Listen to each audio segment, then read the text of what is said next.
Salut les Wargamers, c'est Eevee de French Wargame Show, votre chaîne de rapport de bataille tuto et live peinture. Aujourd'hui je suis en compagnie de Pride pour la lecture et l'analyse du Battle Tome le plus fleuri de Warhammer Age of Sigmar, les Sylvaneth. Ça fait super plaisir de voir que les Sylvaneth sont servis assez vite finalement sur cette version 3 de Warhammer Age of Sigmar. Qu'est-ce que tu peux nous dire sur eux, d'où ils viennent, c'est qui ces petits gars, c'est qui ces petits glands quelque part, et aussi justement c'est quoi le gameplay de cette armée?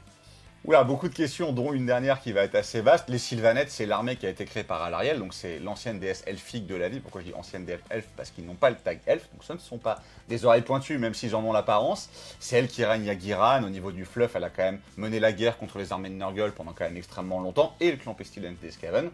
Et c'est elle qui est un peu au centre de la nouvelle intrigue, avec en fait le rituel de la vie qu'elle a mené à la suite du nécroséisme de Nagash, qui a entre autres réveillé Kragnos. Les Sylvaneth, c'est une armée qui a souvent été servie en début de version et qui après a souvent périclité, un peu comme le rythme des saisons qu'on verra. Il y a une ADN et une règle très bien retranscrites dans ce Battle Tome aussi. C'est une armée qui a été bonne en début de V1 et qu'après qui a été dépassée. Pareil en début de V2, elle a été très bonne et elle a été rapidement dépassée. Je pense pas que ce soit le cas dans cette V3 parce que honnêtement, c'est un des meilleurs Battle Tome que j'ai vu. Alors quand je dis ça, ça peut sonner comme le Battle Tome est extrêmement fort. Je pense qu'en fait le Battle Tome a un skill cap qui est très élevé, c'est-à-dire que tu peux jouer beaucoup de choses différentes, à beaucoup de niveaux de jeu différents. C'est-à-dire tu peux très bien faire la dernière marche des Ents des 2 tours en jouant pratiquement que des hommes arbres et avoir une armée qui est relativement simple à jouer et à affronter, qui a un gameplay qui est quand même assez vraiment basé sur les monstres, un peu comme on a vu le cas avec les Firestayers où tu avais des armées pleines de magma droite. Tu peux aussi faire ça et tu peux aller chercher pour le coup un gameplay extrêmement scalpel avec des unités qui font très très mal, qui peuvent casser le séquençage de la phase de combat, mais qui est beaucoup plus compliqué à jouer. Donc en plus je pense que le Battle Tome est vraiment très très bien écrit, il y a beaucoup de choses qui sont très jouables, y compris les bombes de Chestfire, ce qui pour le coup fait plaisir, et qui a aussi une vraie progression en fait dans ton hobby. Donc tu peux être débutant et jouer avec ça et t'éclater, et tu peux être un tournoyeur confirmé et aussi trouver ce Battle Tome extrêmement enrichissant. Donc pour le coup, encore une fois, ça fait partie de ce qu'on n'arrête pas de dire depuis le début de la V3. Tous les Battle Tomes sont très bien écrits, quand même mention particulière pour celui-là, qui contrairement à beaucoup d'autres, a un certain nombre de nouvelles figurines, et a quand même une révolution dans son gameplay, où on peut jouer de la horde d'infanterie, ce qui est relativement quand même méta avec ce qui vient d'arriver avec le nouveau manuel du général,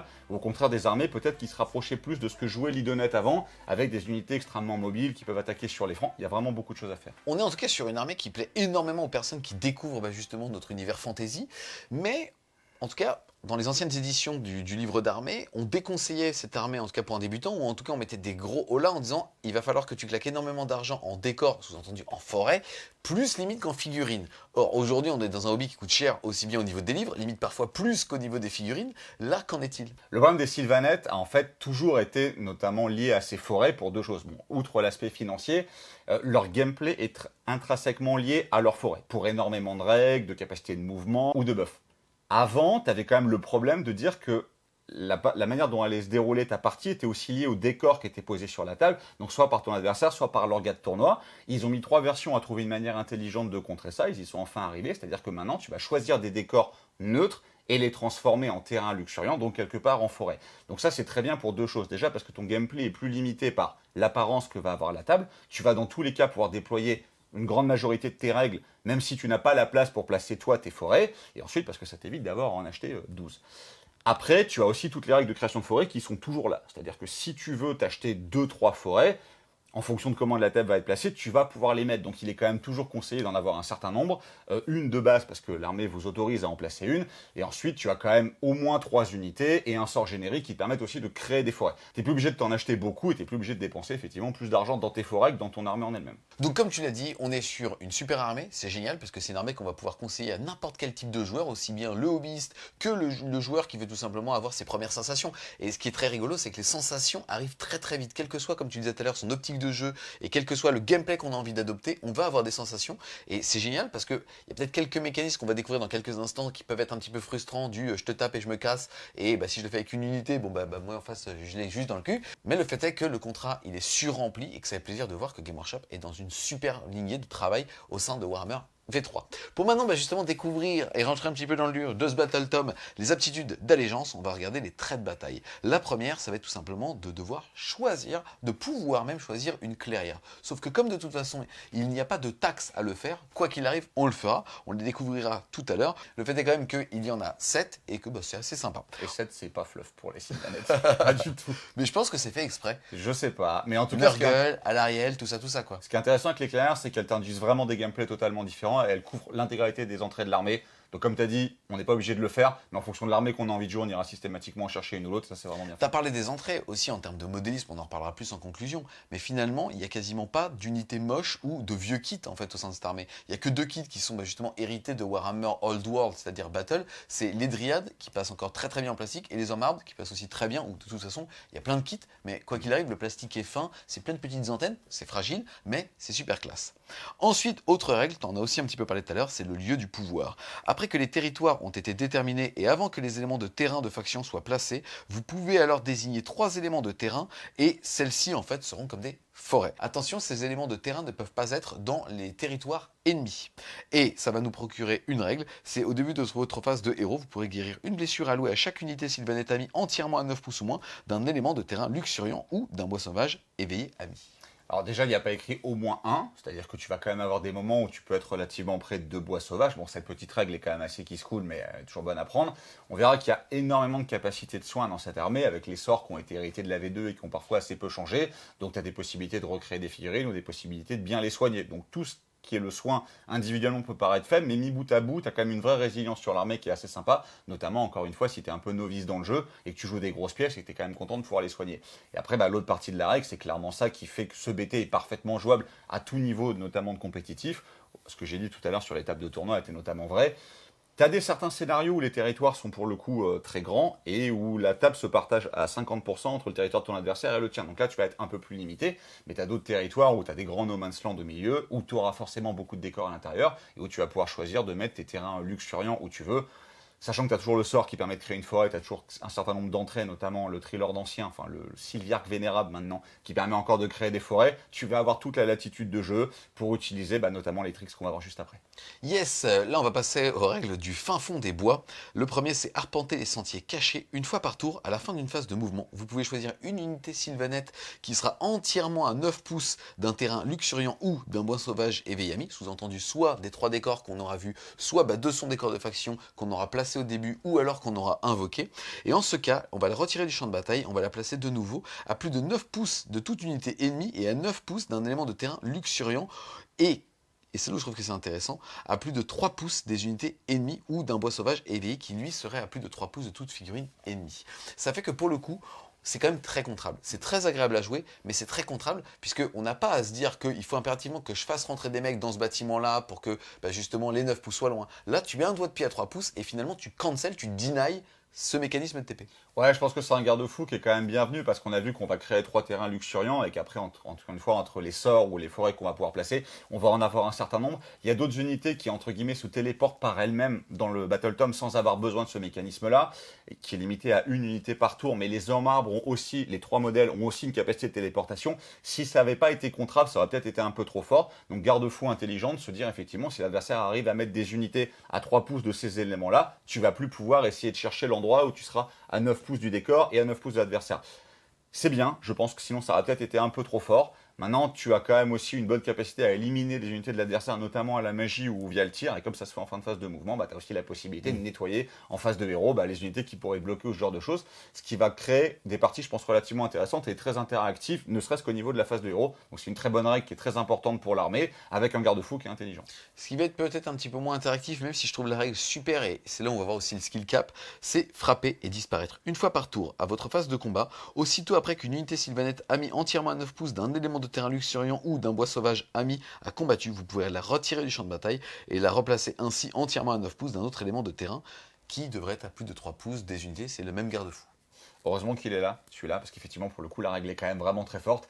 Et on va voir que c'est la première occurrence d'une règle en fait qui permet un peu de casser le séquençage au corps à corps. Vous verrez qu'il y en a d'autres. On a notamment des unités qui frappent toujours en premier. On a des unités donc qui peuvent frapper et s'enfuir avant la riposte de l'adversaire. Et on a un certain nombre d'unités qui peuvent mettre des frappes toujours en dernier sur l'adversaire via des actions monstrueuses. Sachant qu'on rappelle qu'on est dans la nouvelle saison, la saison 1, et que le bataillon Hunter of the Heartland qui t'immunise aux actions monstrueuses a disparu.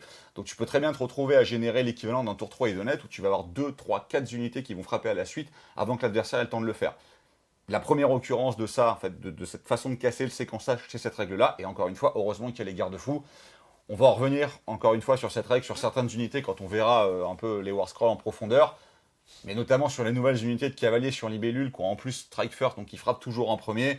Ça fait des unités qui tapent quand même très fort, mais qui sont peut-être relativement fragiles et qui peuvent donc taper et s'enfuir. Ça rend un gameplay qui est très nerveux et qui, pour le coup, est extrêmement agréable à jouer pour les joueurs Sylvaneth et qui n'existait pas avant. Ça fait partie des seules nouvelles réelles règles de ce Battle Tome. Elle est extrêmement agréable, mais elle nécessite quand même un skill cap assez élevé pour être utilisé, on va dire, au maximum de ses possibilités. Parce qu'encore une fois, faut avoir des lieux de repli qui ne sont pas bloqués par l'adversaire, ce genre de choses.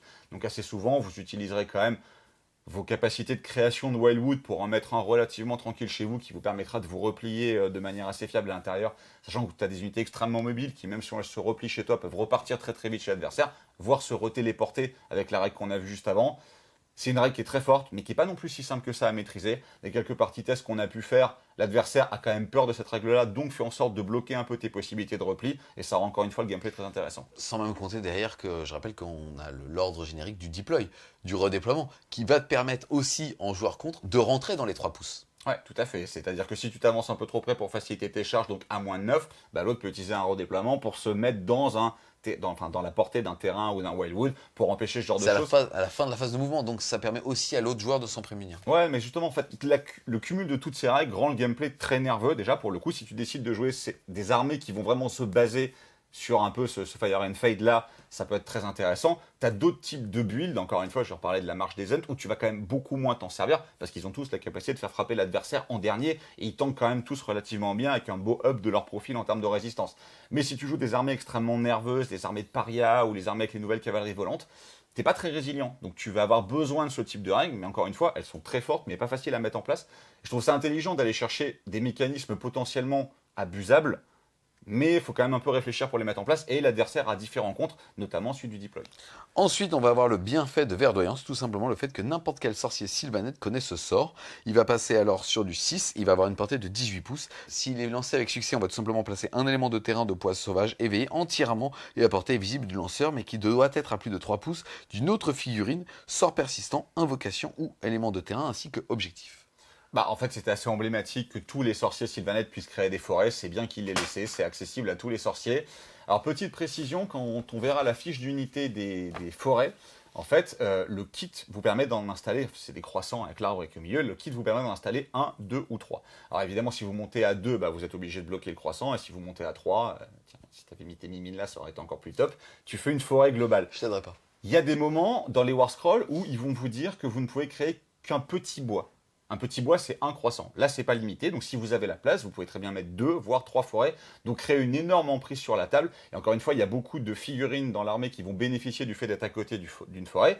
Mais on rappelle aussi que les Wildwood Sylvaneth, donc les bois sauvages éveillés, sont des bois sauvages tout court. Donc le bois sauvage éveillé de ce Battle Tome là est une upgrade quelque part du bois sauvage global dont les règles sont dans le livre de base. Et on rappelle que ça bloque les lignes de vue, sauf pour les unités de plus de 10 points de vie, pour les figurines de plus de 10 points de vie, ce qui rend quand même l'armée très résiliente au tir, parce que si tu crées quand même des grosses zones, on va dire obstruantes, ou si tu es suffisamment à l'intérieur, l'adversaire ne te voit pas, et il est bien précisé pour les Wildwood Sylvaneth que ça ne bloque pas vos lignes de vue à vous. Et dans tous les cas, ça donne quand même un couvert, donc un fameux +1 en sauvegarde. Et c'est rigolo parce que finalement, on parle toujours de la gangrène de Warhammer AOS, ça a été le tir, mais là, ça les protège aussi de la magie. Donc les armées qui font une chienne mortelle ou ainsi de suite, non, parce que la plupart des sorts, il faut être visible. Donc là, pour le coup, c'est quand même relativement fort.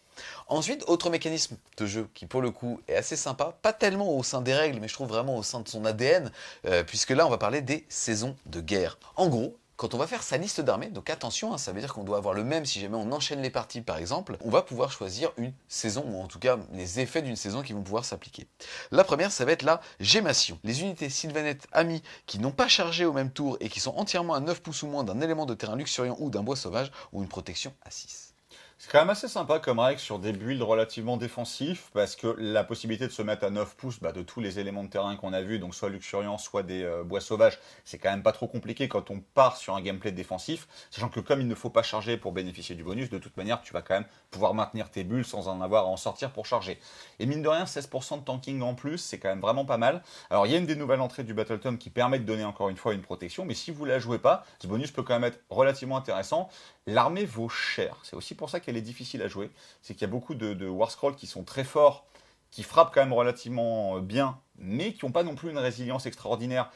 Et on se rend compte très vite quand on fait des listes qu'une fois qu'on a mis tous les personnages et les unités qui nous font un peu briller les yeux et qu'on n'a plus tant de points que ça. Donc ce genre de règle est quand même assez sympa justement pour résister un peu et diminuer un peu le coût de cette armée qui est quand même relativement important. Yes. Ensuite, on va avoir l'été avec la fenaison, puisqu'on va dire ajouter 3 pouces à la portée à laquelle vous pouvez choisir des unités sylvanettes amies pour les traits de bataille, lieu de pouvoir et fin fond des bois. Sous-entendu, on pourra se TP non pas à 9, mais à 12.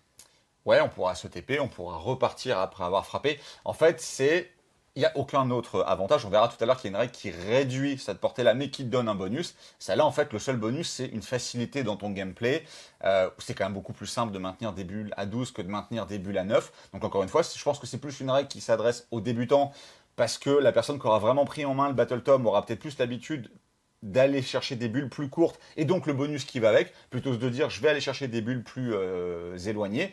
Mais quand tu commences à prendre en main le Battle Tom pour les mécanismes, c'est toujours plus confortable de récupérer 3 pouces sur deux des règles extrêmement structurantes de l'armée. Ensuite, on va voir le déclin. À votre phase de héros, vous pouvez relancer un jet de lancement, un jet de dissipation et un jet de conjuration tant que le sorcier ami est entièrement à 9 pouces ou moins d'un terrain. C'est quand même vraiment pas mauvais. Dans une optique, on verra que le Warsong Revenant est toujours là, qu'il est toujours très fort, et qu'il y a une clairière, des traits de co et des artefacts qui peuvent vraiment permettre d'orienter l'armée vers la magie. Donc si on décide de mettre toutes ces ressources, notamment toutes ces optimisations et une bonne partie de ces points dans un gameplay vraiment basé sur le domaine de sorts sylvanette et certains des très bons sorts de Warscroll de ces unités, je pense que ça vaut le coup d'aller aussi chercher ça pour vraiment, encore une fois, fiabiliser ce contrôle magique. Ensuite, pour finir la saison, on va avoir le crépuscule. On va tout simplement soustraire 3 pouces par contre à justement ces deux aptitudes. Encore une fois, le TP après avoir tapé ou alors le TP quand on est à côté d'un décor. La contrepartie, c'est que si on est à 6 pouces donc d'un de ces aimants-là, donc à portée de bulle, tout simplement un jet de touche non modifié de 6 fera 2 touches. Donc la règle est extrêmement forte. Alors c'est marrant, c'est le crépuscule, donc ça se rapproche de la clairière Winterleaf qui a perdu cette règle-là, mais maintenant tout le monde peut y avoir accès. C'était une des toutes meilleures clairières de la V2, enfin c'était une des seules qui surnageait. C'est bien de l'avoir maintenant de manière générique pour que toutes les clairières puissent en bénéficier. Mais ça nécessite pour le coup d'avoir vraiment un plan qui est bien établi, d'avoir l'arsenal pour créer un certain nombre de décors aussi à côté, parce que uniquement basé sur les 3 que tu vas transformer en début de partie, ton jeu va peut-être être trop lisible pour l'adversaire. Donc c'est compliqué à mettre en place, mais si tu y arrives, le bonus est quand même vraiment exceptionnel. C'est littéralement 16% de létalité en plus sur une armée qui déjà de base n'en manque pas.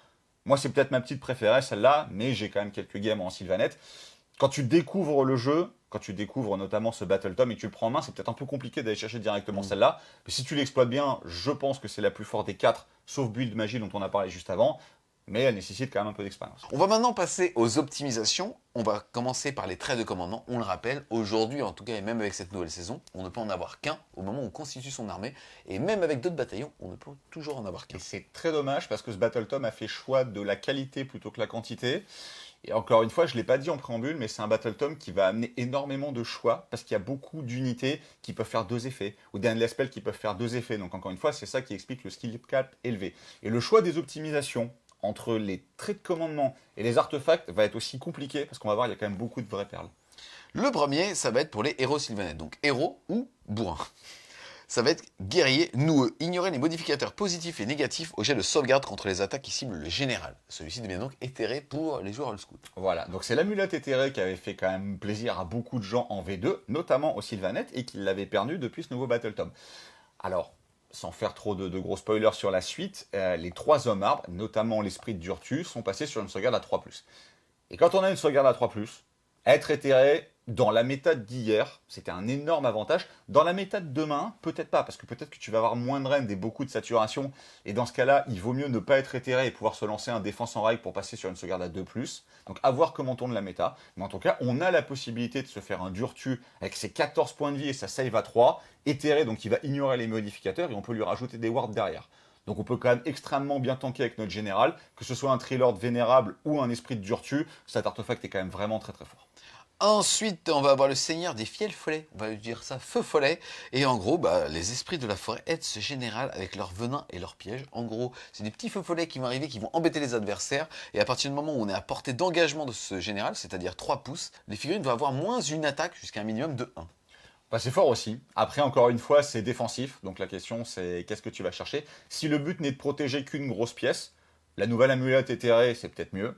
Maintenant, mine de rien, si ton général combine, on va dire, son attaque avec d'autres unités qui sont à côté ou quoi que ce soit, peut-être le deuxième. À voir. Moi, j'ai quand même une petite préférence pour le premier dans l'aspect défensif. Yes, moi mon préféré c'est le troisième, c'est chanteur de guerre, tout simplement. Si ce général est sur le champ de bataille au début de votre phase de mouvement, ajoutez 3 pouces à la caractéristique de mouvement des unités sylvanettes qui sont entièrement à 12 pouces ou moins de lui. Bon, bah, effectivement, c'est quand même vraiment pas mauvais. Alors, C'est on va fun. voir que tu as quand même des unités qui sont extrêmement mobiles. Tu as une clairière qui permet, en plus de faire un mouvement d'avant-garde à ces unités qui sont déjà très mobiles. Donc, tu peux littéralement toucher les deux bords du champ de bataille, notamment avec ce trait de commandement-là. Les Sylvanettes, via la téléportation qu'on a vue juste avant, enfin la possibilité de se déplacer de forêt en forêt, ne manquent pas de mobilité. Il y a d'autres unités qui en plus peuvent se téléporter par elles-mêmes.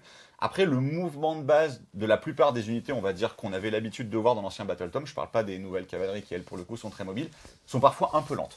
Je pense notamment aux Trilord ou alors aux Kurnus, qui peuvent subir un petit problème au niveau du mouvement. Donc aller chercher ça, pour le coup, dans certains builds d'armée, ça peut être très intéressant aussi. Yes, ensuite on va avoir justement les traits de commandement qui sont réservés aux héros sorciers. Le premier c'est nourri par la magie. En gros très simple, à partir du moment où on a passé un sort qui n'a pas été dissipé, on peut choisir une unité sylvanette à 18 pouces et la soigner de D3 blessures allouées. En soi, c'est pas mauvais. Parce que, encore une fois, ce qu'on a dit en préambule, c'est qu'il y avait quand même beaucoup moyen de soigner ces unités. Il y a des sorts en plus qui soignent de D6, etc. Donc on peut quand même s'imaginer facilement des builds d'armée où tu vas beaucoup soigner, alors notamment, encore une fois, tes Trilord, ton Alariel, ou ce genre de grosses pièces qui ont un certain nombre de points de vie. Maintenant, comme tu l'as dit, il y a un seul trait de commandement possible, et il y en a un qui est monstrueux en termes de jeu, de plaisir, de puissance. Donc je pense que celui-là, malheureusement, on le verra assez peu si on décide de partir sur un général sorcier. Yes, le deuxième ça va être chanteur de sort. Quand ce général tente de lancer un sort, avant le jet de lancement, vous pouvez choisir un bois sauvage éveillé ami sur le champ de bataille. Et en ce cas, en gros, la portée et les champs de vision seront calculés depuis ce bois. Bon, bah celui-là, je le trouve monstrueux. Voilà. Alors, c'est un portail intégré sur les bois. Alors, il faut créer des bois. Hein. Donc, il faut avoir un plan où tu vas aller te créer un certain nombre de bois, etc. Donc, bien noter que ça ne marche pas sur les terrains luxuriants. Donc, ça ne marche pas sur les 3 terrains que vous avez créés au début. Mais la plupart du temps, vous allez générer 1 voire 2 bois par tour. Et il y a quand même toujours les fameux sorts de Nova Sylvanette qui font quand même extrêmement mal. Prendre ce trait sur une armée, encore une fois, avec le Warsong, avec ce qu'on a vu juste avant, c'est-à-dire la possibilité, en prenant une des saisons de guerre, de fiabiliser sa magie. Il y a une clairière qui permet de fiabiliser la magie. Ça donne une vraie optique, on va dire, vraiment basée sur les dégâts magiques infligés notamment par ces sorts-là. Et honnêtement, ça va devenir très compliqué pour votre adversaire. Si en plus vous rajoutez les portails dans votre liste, de s'immuniser à, encore une fois, ces belles Nova à 9 pouces. Il faut imaginer quand même, les bois peuvent être quand même relativement larges. T'imagines toutes les unités à 9 pouces d'un décor qui est quand même comme ça peut vraiment faire très très mal. Celui-là, je le trouve vraiment très bien. Ah, ce côté derrière, encore une fois, on l'a dit, mais tu peux pas facilement sniper les persos parce que les champs de vision ne marchent pas en général. Donc déjà, tu peux faire des lignes, des cordons pour absorber les vagues de corps à corps ou les bloquer de l'autre chez lui, mais en plus de ça, même le tir va être compliqué. Et le dernier, ça va être l'esprit radieux, tout simplement. Ça fait qu'à chaque fois qu'une unité sylvanette a mis entièrement à 12 pouces ou moins de ce général est affectée par un sort ou un sort persistant, on jette un dé sur un fameux 4+, alors il n'y a pas de magie. Bah, c'est pas mauvais, maintenant, encore une fois, c'est Lucas Plus, quoi. C'est-à-dire que ça peut des fois te faire des parties, ou comme l'amulette d'obsidienne des Fire Sailor, où tu vas rien subir pendant toute une game, et l'autre tu vas craquer dans tous les sens. Les Sylvanettes peuvent souffrir face à des armées qui ont une très très grosse capacité à générer des blessures mortelles, je pense notamment aux Luminettes, ou encore une fois à Tzinch, ou au Séraphon. Ça peut être pas mal quand même, dans certains builds, d'avoir, encore une fois, cette fameuse 4+. En tournoi, peut-être pas, parce que comme tu sais pas contre qui tu vas jouer, aujourd'hui il y a quand même moins de blessures mortelles en masse dans le méta, mais on se dit que ça risque quand même peut-être de revenir. Pour le sel et le plaisir de jeu du deuxième, j'ai quand même tendance à préférer celui d'avant. Maintenant, celui-là est quand même vraiment très fiable, ce qui écrase encore une fois malheureusement un peu le premier, qui est peut-être un effet de soin un peu superfétatoire, vu tous les autres que tu peux déjà avoir. Yes, ensuite on passe aux artefacts de pouvoir. Là pour les héros génériques, le premier c'est le glaive de verre bois. Choisissez une des armes de mêlée du porteur au début de la phase de combat, jetez D3 et ajoutez ça à la caractéristique d'attaque de l'arme. Donc celui-là c'est Cersei, hein, j'ai choisi la violence, hein. Il est vraiment très fort. Sur le Spirit of Durtu, mais si vous décidez de jouer un Spirit of Durtu qui est dégâts 6, qui a 3 attaques, qui peut en avoir une supplémentaire s'il est à portée d'un arbre, et on a quand même d'une forêt, d'un terrain luxuriant, ou d'autres unités qui généreraient des effets autour d'elles-mêmes au hasard, la Lady of the Vine, c'est monstrueux. Enfin, sur un Durtu, c'est très fort. Sur un autre type de personnage, je pense pas. Mais sur un Durtu qui a même pas besoin d'être général pour le coup, donc vous n'êtes même pas obligé de manger votre optimisation de trait de commandement, le D3 attaques supplémentaires, donc 2 attaques en moyenne sur des attaques fiables, avec une bonne reine, des dégâts 6. Bon, je pense que j'ai pas besoin de faire un speech pendant 2 plombes. C'est vraiment très fort. Le deuxième, ça va être la couronne de Charmille Funeste. Au début de la phase de combat, choisissez unité ennemie à 6 pouces ou moins du porteur. Ajoutez 1 au jet de blessure pour les attaques qui la ciblent faites par des sylvanettes.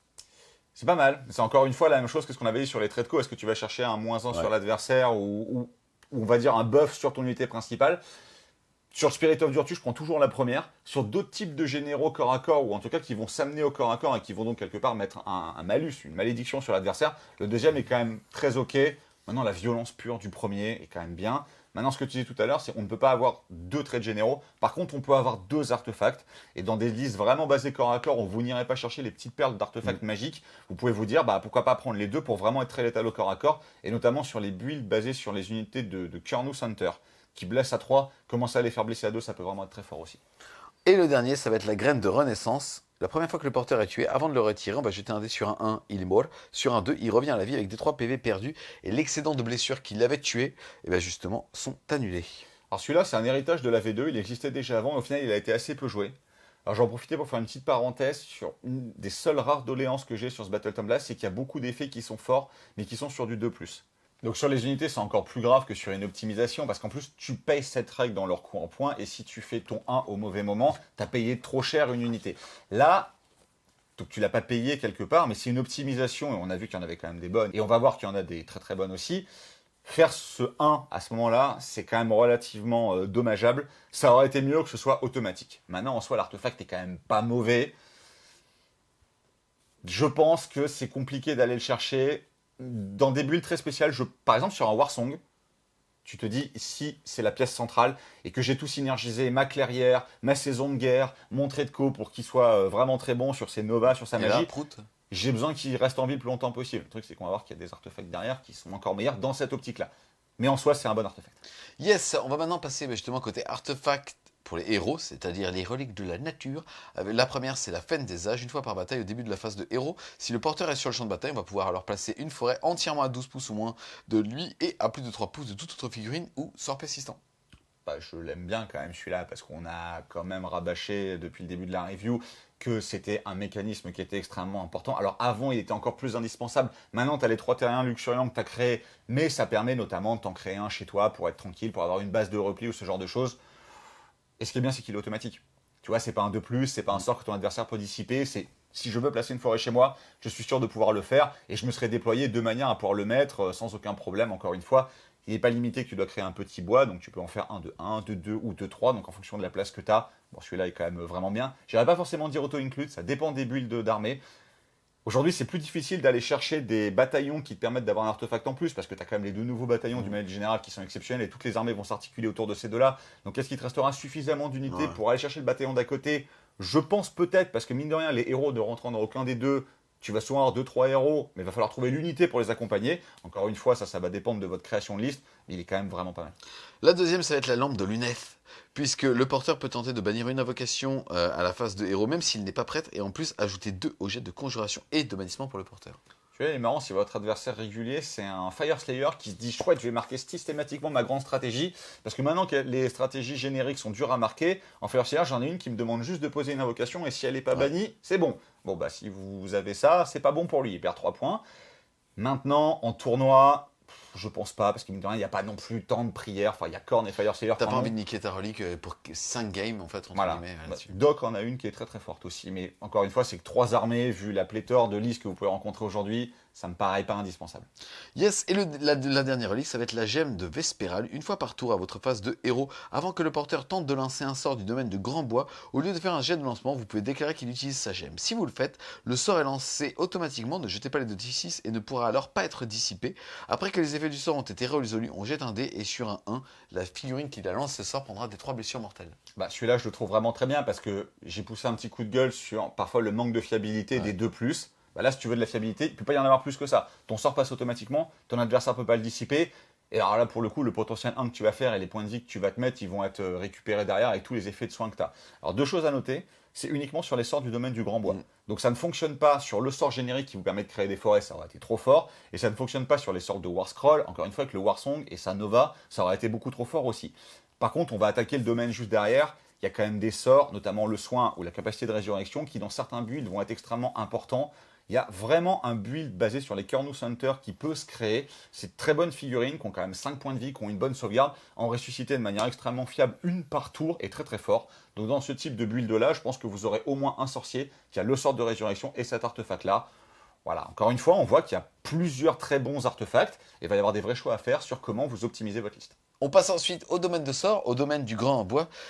On rappelle que Alarielle connaît bien évidemment tous les sorts. Le premier, c'est le trône de vie. Il va avoir une valeur de lancement de 9. S'il est lancé avec succès, à la fin de chaque phase et jusqu'au début de votre prochaine phase de héros, vous pourrez guérir une blessure allouée au lanceur. Alors, la valeur de lancement de 9 est quand même assez surprenante.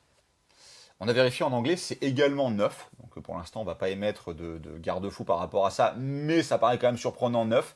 Alors avant, c'était un sort un peu glitch des Sylvanettes où en fait, tu avais plus 2 en cast et tu pouvais le cumuler et tu te retrouvais avec des castes absolument abominables, sachant qu'il y a un certain nombre d'effets et de létalité qui est basé sur la valeur de lancement du sort.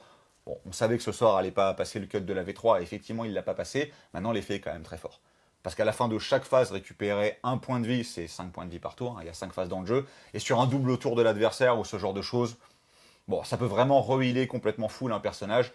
Encore une fois, on a vu qu'il y avait quand même un certain nombre d'occurrences de heal juste avant. On verra qu'il y en a d'autres juste après. C'est un vrai bon spell. Et encore une fois, sur un Warsong qui est planqué dans sa forêt et qui met des Nova partout, se dire qu'en plus il est soigné à la fin de phase de héros, à la fin de phase de mouvement, de tir, de charge, de bravoure, de corps à corps. Enfin, il y a 6 phases dans le jeu, on rappelle, donc ça peut faire potentiellement 6 par tour. Donc c'est quand même relativement important. Sur un double tour en plus, vous pouvez vous heal de 12 PV avant que votre adversaire arrive à vous remettre la main dessus. Sur des Trilords, c'est quand même relativement fort.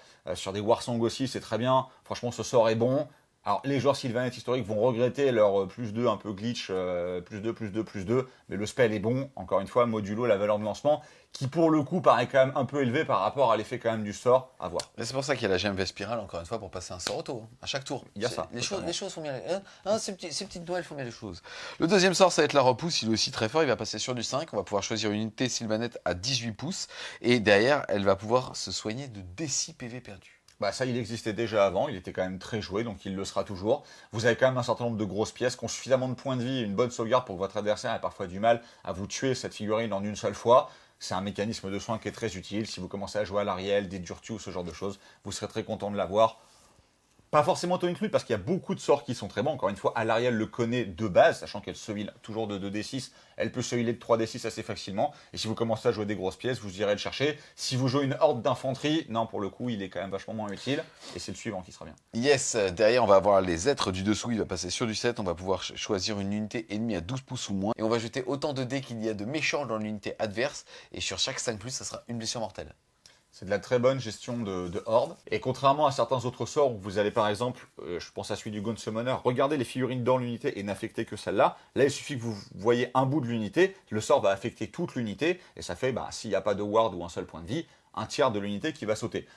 Si la méta tourne un peu autour de la horde, comme le manuel semble un peu l'indiquer, bon, c'est un très bon sort de gestion que les Sylvanettes sont contents d'avoir. Ils l'avaient avant, ils le jouaient quasiment jamais. Peut-être que dans la méta qui s'annonce, celui-là, on va le prendre. On continue ensuite, on va avoir le sort Moisson Fatale qui va avoir une valeur de lancement de 6 et il va avoir une portée de 3 pouces. Tout simplement, les unités qui sont à 3 pouces du lanceur vont subir des 3 blessures mortelles. Il est quand même difficile à mettre en place. Alors on peut imaginer quand même des gros personnages, notamment le Trilord ancien qui lui est un sorcier, ou alors un Durtu qui aurait pris l'Arcantum, qui serait devenu un sorcier, qui aurait accès à ce sort-là. Mais globalement sur les petits personnages sorciers, je pense que tu vas plutôt aller chercher des sorts de soins, des sorts de réinvocation ou des sorts défensifs, ce genre de choses. Si tu veux faire de la Nova de blessures mortelles, tu as quand même 2 sorciers qui ont des sorts comme ça dans les War Scrolls. Je pense que celui-là est un des moins bons du domaine. T'en veux un très bon? Oui. C'est parce que je t'aime bien. Harmonie Luxuriante, il va avoir une valeur de lancement de 7, une portée de 18 pouces. Si lancé avec succès, on va choisir une unité Sylvanette amie entièrement invisible du porteur. Et vous pouvez alors restituer une figurine de l'unité qui serait morte auparavant, enfin morte en copeaux. Ouais, tout à fait. C'est vrai. En compost. Et c'est noté que si jamais c'est une unité de Dryade, de Silver Revenant ou de Fiel Revenant, alors ça sera des 3 figurines. Alors, ce sort est vraiment très bon. Il était déjà bon avant, mais il est vraiment très bon aujourd'hui parce que, en fait, son utilité s'est démultipliée. Avant, on s'en servait principalement pour ressusciter un Kurnos. Parce que c'est 5 points de vie, parce que mine de rien, c'était son utilité la plus rentable. Aujourd'hui, on a quand même 2 nouvelles unités de cavalerie qui ont également 5 points de vie, qui sont très très bonnes. Donc les ressusciter à coup de 1 par 1, c'est vraiment très bien. Et l'autre petit spoiler qu'on va faire, c'est que les unités de Spite Revenant et de Tree Revenant sont passées à 2 PV. Donc avant, remonter à coup de D3 des mecs qui avaient un PEV, c'était ok mais sans plus. Là, remonter à coup de D3 des mecs qui ont 2 points de vie, ça devient tout de suite beaucoup plus fort. Donc honnêtement, ce sort est très très bon. Et s'il doit y avoir un sort auto-include, c'est lui. Et en fait, je trouve le sort tellement bon, quel que soit le build de liste que vous allez jouer, à part que des Ents, enfin que des Trilords, où là pour le coup vous n'avez pas d'intérêt à l'avoir, mais que vous soyez sur du Kurnoss, sur de la cavalerie, sur de la Dryade, du Tri Revenant, les armées de Paria avec Drisha et les Spite Revenants, je pense qu'il est auto-include et c'est pour celui-là que j'adore la gemme Vespérale. Parce que mine de rien, tu as envie de le fiabiliser pour le lancer à tous les tours. La combo des deux donne énormément de résilience à l'armée. Je la trouve vraiment très forte. Yes, et le dernier, ça va être le champ des arbres. Il va avoir une valeur de lancement de 7 et une portée de 16 pouces. On va pouvoir choisir un bois sauvage ami à portée de lanceur, pas entièrement, hein. Là pour le coup c'est juste à portée. Et en gros, les unités qui sont à 9 pouces de ce petit bois vont avoir -1 à la PA. Je trouve que le mécanisme est super intéressant, mais 7, c'est une fois sur deux où tu vas acheter les dés, tu vas faire prout. Alors, il y a la gemme Vespérale, pour éviter ça. Le sort est très très fort. Mais est-ce que tu l'utilises sur un sort à 7? Ça ne marche pas sur les terrains luxuriants, c'est ça, je pense, pour moi, qui restreint quand même son utilité. Parce que la plupart du temps, les forêts que tu vas créer, comme tu ne dois pas les créer à côté des figurines adverses, elles vont être chez toi. Donc c'est quand même relativement compliqué. Quand on a vu le sort, on s'est dit il est très fort. Et après quelques tests sur table, tu n'arrives pratiquement jamais à le lancer de manière réellement efficace. Ou alors quand tu es dans une situation où l'adversaire est chez toi, et en général, ça sent quand même pas bon. Alarielle le connaît de base, donc si vous jouez à l'arrêt, déjà vous n'avez pas le problème. Après, si vous avez 2 sorciers dans l'armée, donc chacun va pouvoir aller chercher un sort, je pense pas que c'est ces deux-là que tu vas aller chercher. Sur le papier, il est bon, maintenant il est quand même très compliqué à mettre en place. On va maintenant passer aux différentes clairières. On le disait tout à l'heure, on peut, si on le souhaite, choisir une de ces règles, mais c'est gratuit, donc de toute façon, on le fera toujours. La première, ça va être la chaîne front. Nos racines sont profondes. En gros, quand on va déterminer, pour savoir si la figurine est en profil dégressif, pour les Sylviarques vénérables et les esprits de Durtu, on considérera qu'il a perdu 2 fois moins de PV. Alors, il y a un autre effet qui se coule avec cette clairière-là, c'est que les Sylviarques, qui sont des behemoths, dans cette clairière, deviennent des lignes. Donc première chose, vous n'êtes plus limité, par exemple à 2000 points, à 4 behemoths dans votre armée. Donc vous pouvez jouer une armée complète de behemoths, nos racines sont profondes, la marche des Ents. Vous pouvez jouer une armée uniquement composée donc du kit de l'homme arbre en fait et de ces 3 versions. C'est cet effet-là qui est surtout fort. Alors utiliser le tableau dégressif, c'est quand même bien. On rappelle qu'on est dans la nouvelle saison et qu'on n'a plus l'aptitude qui permet de taper au profil maximum et que même si les profils dégressifs ont été un peu assoupli, on va dire, pour pouvoir continuer à taper au plein potentiel, même quand on a perdu un certain nombre de points de vie, c'est quand même toujours agréable de se dire que là, encore plus loin, on va taper à potentiel maximum, sachant que les tableaux mettent du temps à devenir dégressifs, mais quand ils le sont, c'est tout de suite assez impactant, c'est quand même bien. Par contre, l'effet très intéressant, c'est de se dire, le Sylviarque, donc le Trilord, devient une ligne. Quand on gagne le mot-clé ligne, on perd ses autres mots-clés tactiques. Donc en fait, on perd le rôle-clé Behemoth, donc on est éligible à rentrer dans le bataillon chasseur de primes, qui dit donc 3 Sylviarques peuvent rentrer dedans, et du coup avoir le plus un dégât sur les autres vétérans de Galet. Si ça, c'est pas taper un Battle Tom Review, mon pote. Et du coup, ça devient très fort. Voilà. C'est pour ça que cette armée qui pourrait s'adresser aux débutants, entre guillemets, parce que jouer que des grosses pièces à 14 points de vie, à sauvegarde à 3, avec un général Kurnoss qui a itéré à 3+, qui a des 3 attaques supplémentaires, etc., ça a l'air fort. Et ben ça l'est. On s'était un peu moqué à l'époque où on avait fait la review des Fire Slayers de l'horloge où ils pouvaient prendre les Runestone sur Magmadroth en se disant si vous voulez le faire, vous pouvez, c'est narratif. Les Anglais ont emmené ça au World.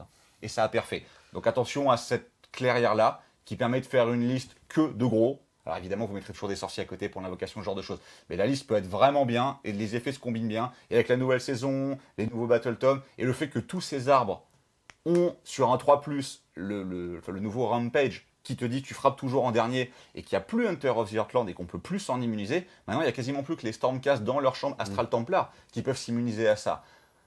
Ça peut quand même te faire des armées complètes où à chaque corps à corps sur des 3+, alors encore une fois il y a un peu de variance, mais tu vas faire en sorte que ton adversaire frappe systématiquement en dernier, tu vas lui enchaîner les attaques de tes armables les uns avec les autres, dont 3 qui sur les vétérans de Galet ont plus un dégât. Ça peut faire une liste qui tape vraiment très fort, et c'est l'intérêt réel de cette clairière-là. Yes, la deuxième clairière, ça va être la racine noueuse. Une fois par tour, quand vous faites un jet de lancement ou de dissipation pour un sorcier, ami entièrement à 9 pouces ou moins d'un terrain luxuriant ou d'un petit bois, jetez alors 3d6 et choisissez les 2 dés qui vous plaisent. Alors, on a quand même vu qu'il y avait un certain nombre de traits de code, d'optimisation, qui t'induisaient une liste quand même basée sur la magie, et encore une fois basée sur le Warsong Revenant, qui était la nouvelle figue de la V2, qui est toujours aussi bonne en V3, et son fameux sort signature, où en fait, il crée une Nova, et vous jetez autant de dés que la valeur de lancement du sort, et sur chaque 5+, toutes les unités à portée, sachant qu'on se rappelle qu'on peut caster le sort à travers les portails, ou via le trait de co à travers un autre Wildwood, qui a quand même une empreinte au sol qui est comme ça, vont prendre des blessures mortelles sur du 5+. Sachant qu'il a des bonus de lancement de sort par lui-même, etc. C'est la même taille qu'un bouboune. On avait dit qu'on la ferait pas, et on l'a fait. Donc, Si vous basez votre liste sur ce type de build vraiment basé sur la magie et sur le Warsong, cette clairière est quand même vraiment très forte. Parce que mine de rien, c'est 2,5 points de variance supplémentaire le fait de jeter 3D dans le V1. Donc c'est une blessure mortelle et demie sur toutes les unités à 9 pouces autour du portail, autour de la forêt ou même autour de lui-même. C'est très très loin d'être ridicule comme effet. Donc encore une fois, sur les listes basées sur la magie, c'est cette clairière qu'il faut aller chercher. Yes, ensuite on va avoir Cœur Bois, celui-là aussi il est assez sympa, c'est après le déploiement, en gros on va pouvoir choisir 3 unités qui sont déployées chez l'ennemi et dire que son armée a +1 pour les toucher. Oui, bah c'est sympa et c'est très fort. L'autre effet intéressant de cette clairière, un peu comme la première qu'on a vue, c'est que c'est la clairière des Kurnoth Hunter. Concrètement, vos 3 unités de Kurnoth Hunter peuvent devenir des lignes. Alors ça ne les transforme pas en vétérans de guerre, attention, ils ont 5 points de vie, dans tous les cas ils n'en seront pas. Et ils pouvaient déjà se mettre dans le bataillon chasseur de Donc ils ne primes. compteront pas comme plusieurs sur d'objectifs. Par contre ils peuvent tartiner. Par contre, ils peuvent tartiner sec, et mine de rien, ils touchent à 3. Donc aller chercher un +1 systématique sur les 3 plus grosses unités de l'armée en face, sachant qu'on va voir les Kurnoth sont quand même de très bonnes lignes, enfin de très bonnes entrées en tout cas, dans ce Battle Tome. Avoir des lignes permet de les renforcer une fois supplémentaire, donc vous pouvez aller chercher des unités de 9 Kurnoth qui vont être extrêmement compliquées à gérer pour votre adversaire, avec la capacité, on a vu, d'en ressusciter un chaque tour, avec le fait que se rappelle qu'on est quand même à l'époque du ralliement, donc l'ordre qui permet, vous jetez autant de decks de figurines tuées sur un 6, vous les remontez. Tout ça mis bout à bout fait des armées qui pour le coup sont quand même relativement simples à jouer, donc ils peuvent aussi s'adresser aux débutants, et qui vont être extrêmement fiables, parce qu'on verra qu'il y a des occurrences de +1 pour blesser. Donc ils sont en 3+, 3+, ils peuvent assez facilement passer en 2+, avec de la saturation, avec de la reine, avec des blessures mortelles. Si vous voulez jouer des Kurnoth en cœur de votre liste, c'est la clairière pour le faire, et l'effet est très fort.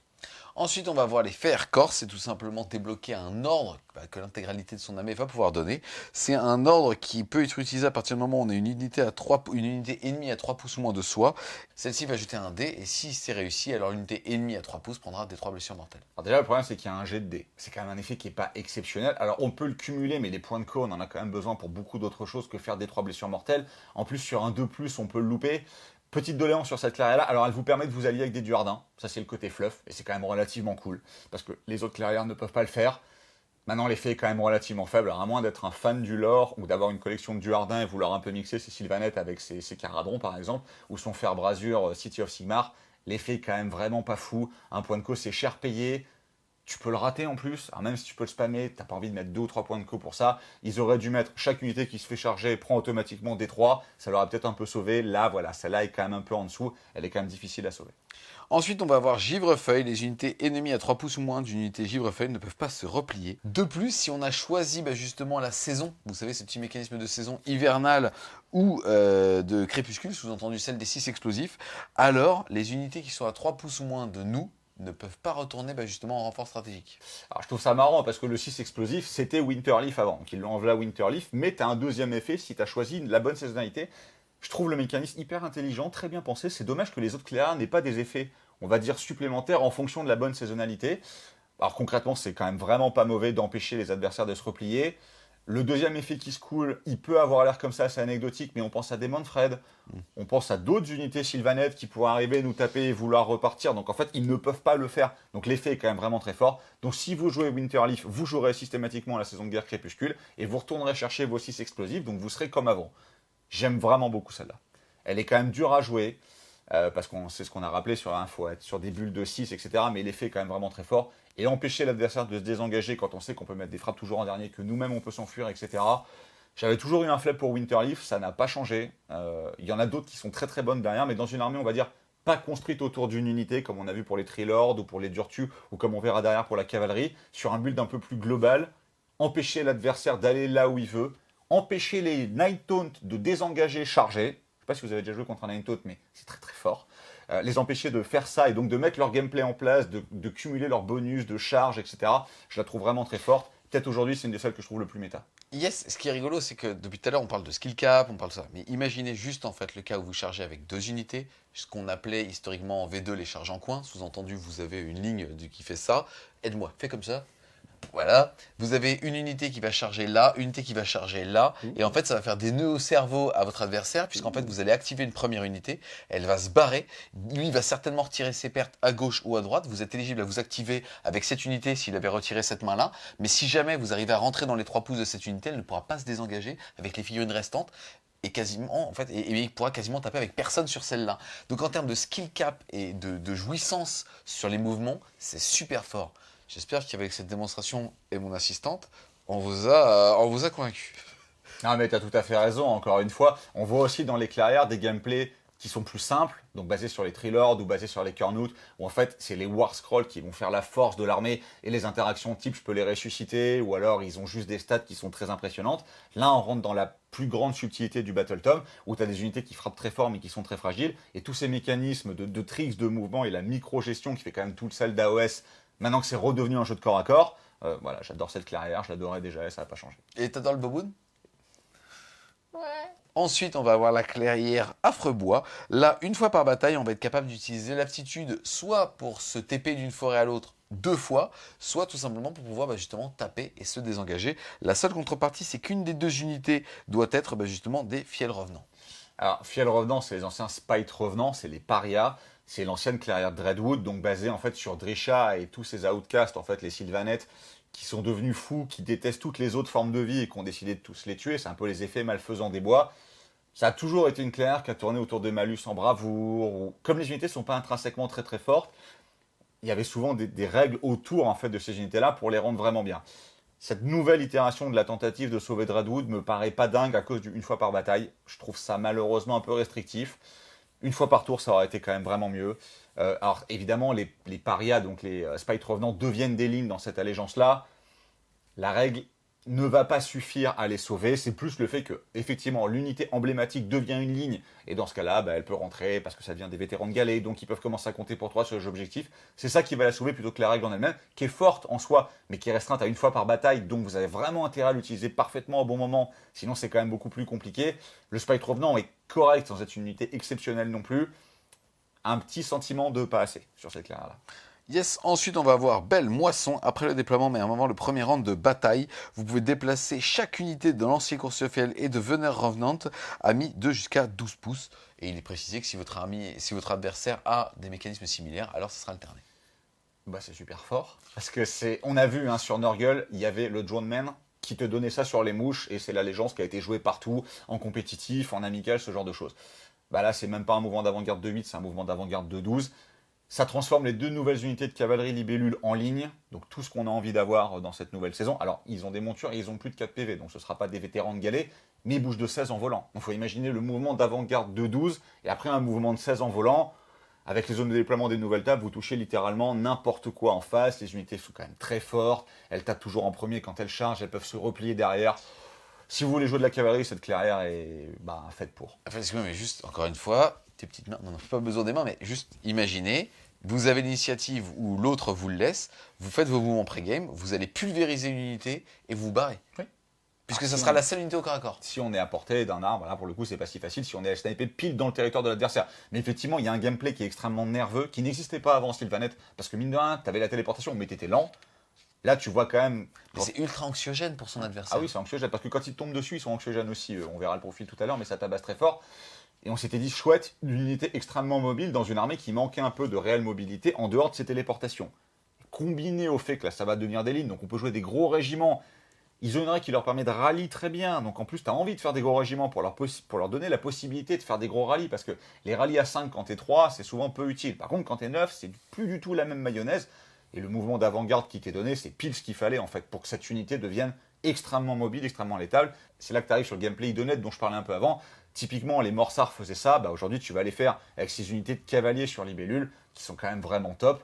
Donc contrat quasiment rempli sur les clairières, tu peux jouer une clairière magie, tu peux jouer une clairière basée sur les Kernoots, tu peux jouer une clairière un peu plus générique sur la Winterleaf, un peu plus compliquée à jouer. Petite doléance sur les parias qui sont un tout petit peu légers encore à mon goût, mais il y en a vraiment pour les goûts de chaque joueur. Si tu veux faire du gros, tu peux. Si tu veux faire de l'infanterie d'élite, tu peux. De la horde, tu peux. De la cavalerie, tu peux. Contrat rempli. Il y en a un peu pour la faune et la flore. Voilà, parfait. On passe maintenant au jeu égal. C'est ce qu'il nous reste à voir avant de rentrer. Dans les War Scrolls, dans le dur, dans le feuillu, dans tout ce que tu veux. Exactement. Dans la sève. Très bien. C'est le meilleur. On va passer bien évidemment donc aux grandes stratégies. C'est intéressant parce qu'on rappelle qu'on gagne ou on perd justement les games d'AOS avec l'attrition, mais et surtout avec justement les grandes stratégies et les tactiques de bataille. Et là, elles sont pas faciles. Non. On est d'ailleurs dans l'ère justement de la saison 1 2022-2023 où les génériques non plus ne sont pas faciles. Non, donc en fait, on se précipite sur les Battle Tom pour voir s'il y en a qui sont faisables dans notre BT. Et là, il n'y en a pas une où tu te dis, alors, petit modulo peut-être sur la dernière, mais il n'y en a pas une où tu te dis, ok, c'est bon, c'est 3 points, comme tu Il n'y a disais pas un avant. héros à sécher la hachette, quoi. Non, par exemple, non, il y a ça, il n'y a pas, c'était trop simple. Au niveau donc de ces grandes stratégies, en gros, on le rappelle, vous marquerez 3 points à la fin de la game si jamais vous l'avez réussi. Ils ont appelé ça les graines de triomphe. La première, c'est cœur de terre boisé. Il faut tout simplement avoir réussi 4 tactiques de bataille issues de ce Battle Tom, ce qui est quasiment chose impossible. Là, pour le coup, c'est quasiment aussi difficile que de tuer un héros avec la hachette. Ah, là, c'est gros challenge, surtout quand c'est pire que ça. C'est qu'il faut que toutes celles que tu aies réussies viennent du livre. C'est-à-dire, même imagine, t'en fais 4. Si t'arrives pas à faire la 5e qui est là, parce qu'il y en a pile 5, tu ne prends pas une tactique générique pour marquer 2 points de plus, parce que tu casserais ta grande stratégie. Donc tu te prives de 2 points pour aller en chercher 3, après avoir galéré depuis le début de la game pour faire des trucs qui sont hyper durs à faire. Voilà, ça c'est au cas où tu te dis, je suis trop fort. J'ai envie de me filer un challenge, réussissez cette tactique-là, les gars, bon courage. Elle est vraiment pas facile. Et vous aurez un lot pour les prochaines French Game Day. Ouais, ça c'est le genre de truc où tu peux donner un lot. Un mec qui t'arrive à te faire ça, respect garçon. Le deuxième, c'est la vengeance est fielle. En gros, quand la bataille se termine, vous mènerez à bien cette grande stratégie si le général adverse a été tué par une figurine qui a le mot-clé paria chez vous. Alors on verra quand on rentrera dans les War Scrolls, mais ni les Spite Revenants, ni Drisha, ni la clairière qui va avec ne te donnent vraiment envie de jouer de Paria, mais si t'es vraiment un joueur fluff et que t'as envie de jouer ça, bah tu prends systématiquement ça, parce que comme toute ton armée va être constituée de Paria, il y a quand même des chances que tu tues le général adverse avec le Paria. Donc au moins tu vas récupérer 3 points. C'est pas ça qui va sauver la liste, mais c'est toujours un bonus assez sympa à prendre, parce que 3 points, voilà, ça se prend. Et la dernière, ça va être les racines de la victoire. En gros, à la fin de la game, si jamais vous avez une forêt dans les 4 quarts de table et surtout pas d'ennemis à 6 pouces d'aile, alors elle sera considérée comme étant réussie. Bah, c'est la même chose que la générique avec les vétérans de Galais, il n'y a pas écrit entièrement. Donc tu te dis, si tu as une grosse forêt au milieu pile de la table et qu'elle recoupe les 4 quarts de table, logiquement, tu as une forêt dans chacun des 4 quarts de table, en termes de wording pur. Maintenant, bon courage pour ne pas avoir d'adversaire à 6 pouces de ça. Parce que globalement, tout va converger vers le centre sur la fin des derniers tours. Et soit tu tableras l'autre, et dans tous les cas, je pense que tu as gagné. Soit tu les verras pas ces 3 points. Donc honnêtement, ils sont vraiment pas si faciles que ça à aller chercher. À voir justement aussi le positionnement de ce Battle Tom en équipe. Est-ce qu'il va être prioritaire, par exemple, sur les grandes stratégies? À voir. Tu as quand même une grande stratégie, par exemple, qui demande de tuer toutes les lignes de l'adversaire. Et on verra dans le Battle Tom, tu as des unités de sniping absolu qui peuvent très facilement le faire. Donc je pense que il risque d'avoir une prédominance sur ce type de tactique-là plutôt que d'avoir à aller chercher celle-là. Ensuite, on passe aux objectifs dits secondaires avec les tactiques de bataille, champ de guerre. Le premier, c'est éradiquer les intrus. Choisissez une unité ennemie à 6 pouces ou moins d'un bois sauvage ami, bien évidemment. Heureusement, vous menez à bien cette tactique de bataille si l'unité est détruite pendant ce tour. Ça va, ça. Les idonettes ont la même avec le bateau et à l'usage, on a vu que ça se faisait quand même relativement facilement. Donc le jour où la partie s'oriente autour de ça et qu'il y a une unité à côté d'un bois, vous la faites quand même relativement facilement. Exploiter les sentiers spirituels, vous menez à bien cette grande stratégie si une unité qui a TP d'un bois à l'autre ou d'un décor à l'autre a réussi un mouvement de charge à ce tour. Alors, logiquement, on avait par exemple la même sur les Shadow Stalker d'Author of Kain. On s'est dit c'est nul parce qu'en fait, tu déportes pas 2 points de scénario sur un 9+. Eux, ils ont un aspect qui augmente de +3 à leur charge, qu'on verra quasiment dans toutes les listes. Donc au final, ça va être une charge à 6, potentiellement relançable, et du coup, ça devient extrêmement facile à faire. Donc en fait, la tactique est facile. Troisième objectif secondaire, ça va être équilibrer le cycle. Choisissez une unité ennemie à 12 pouces ou moins d'un terrain luxuriant ou d'un bois sauvage. Et en gros, si jamais une unité ajoutée à ce tour la détruit, vous marquerez. Bon bah bon chance, hein, comme il dit l'autre, hein, si vous avez la ref. Quand tu vois ça, tu regardes et tu te dis la branche Switch a disparu du Battle Tom. Elle n'existe plus, donc c'était une vieille fig filecast, bah voilà, elle est plus là. Donc c'était l'unité qui t'invoquait d'Hydriade par tour, donc au revoir. Donc maintenant qu'est-ce qu'invoque à l'Ariel et Lady of the Vine sur du 2+. Et elle invoque d'Hydriade, donc Lady of the Vine n'arrivera pas à faire cette tactique, même avec ses Dryades, parce que les Dryades c'est quand même pas dingue. Donc à l'Ariel, et c'est 840 points, si elle invoque des Curnus, ou des Tri Revenants, ou à la rigueur un Homme Arbre, et que l'Homme Arbre arrive à déglinguer une unité qui serait par inadvertance, enfin, très dur à faire celle-là. Et le problème, c'est que comme ça, elle est très dure, elle condamne pratiquement la grande stratégie qu'on a vue juste au-dessus. Donc voilà, celui qui a réussi la grande stratégie, low, challenge, respect, tout ce que tu veux. Oui. Ensuite, on va avoir la marche du Seigneur des Forêts. On va choisir un monstre ennemi et celui-ci doit être détruit par un esprit de Durtu, un Sylviarque vénérable ou un Sylviarque. Bon, alors s'il y a un monstre et que tu as un Durtu, tu vas relativement facilement aller chercher tes 2 points. Durtu, on le verra, il est bien. Vraiment. Les 2 autres, c'est quand même moins des brutes de close, mais par exemple, dans une armée où tu n'aurais que des Trilords, bah, c'est pas si dur que ça à faire. Ça dépend encore une fois de l'armée d'adversaire, mais elle n'est pas impossible en soi. Et la dernière, qui elle, pour le coup, est assez facile, c'est déchaîner la colère de Giran, puisqu'on va choisir un sorcier ami sur le champ de bataille, et on mènera à bien cette tactique si un sort qui a été lancé par le sorcier détruit une unité à ce tour. C'est faisable, parce qu'effectivement, les deux Nova, que ce soit de la branche Race ou du Warsong, font quand même relativement mal, donc ça peut finir une petite unité. En soi, il y a 4 tactiques sur 5 qui sont faisables. Le problème, c'est de réussir à faire les 4 dans la même game. C'est ça qui est très très très compliqué pour la grande stratégie. Mais globalement, là où la grande stratégie va être compliquée à aller chercher, surtout dans ce bouquin-là, et je pense qu'on ira chercher dans le manuel, en tactique pure, à part celle où il faut que ce soit une unité invoquée, en fonction de votre build de liste, vous allez toujours en trouver une ou deux vous réussir à faire dans la partie. C'est quand même bien de se dire j'ai 2 tactiques que je peux faire dans mon bouquin sur les 4. Sachant qu'on rappelle que sur les 8 nouvelles, il y en a 4 qui sont relativement faisables. Tu vas arriver à trouver tes 5 relativement facilement. C'est quand même de bon augure pour la puissance intrinsèque du Battle Tom Sylvaneth de te dire que tu es bon sur le secondaire.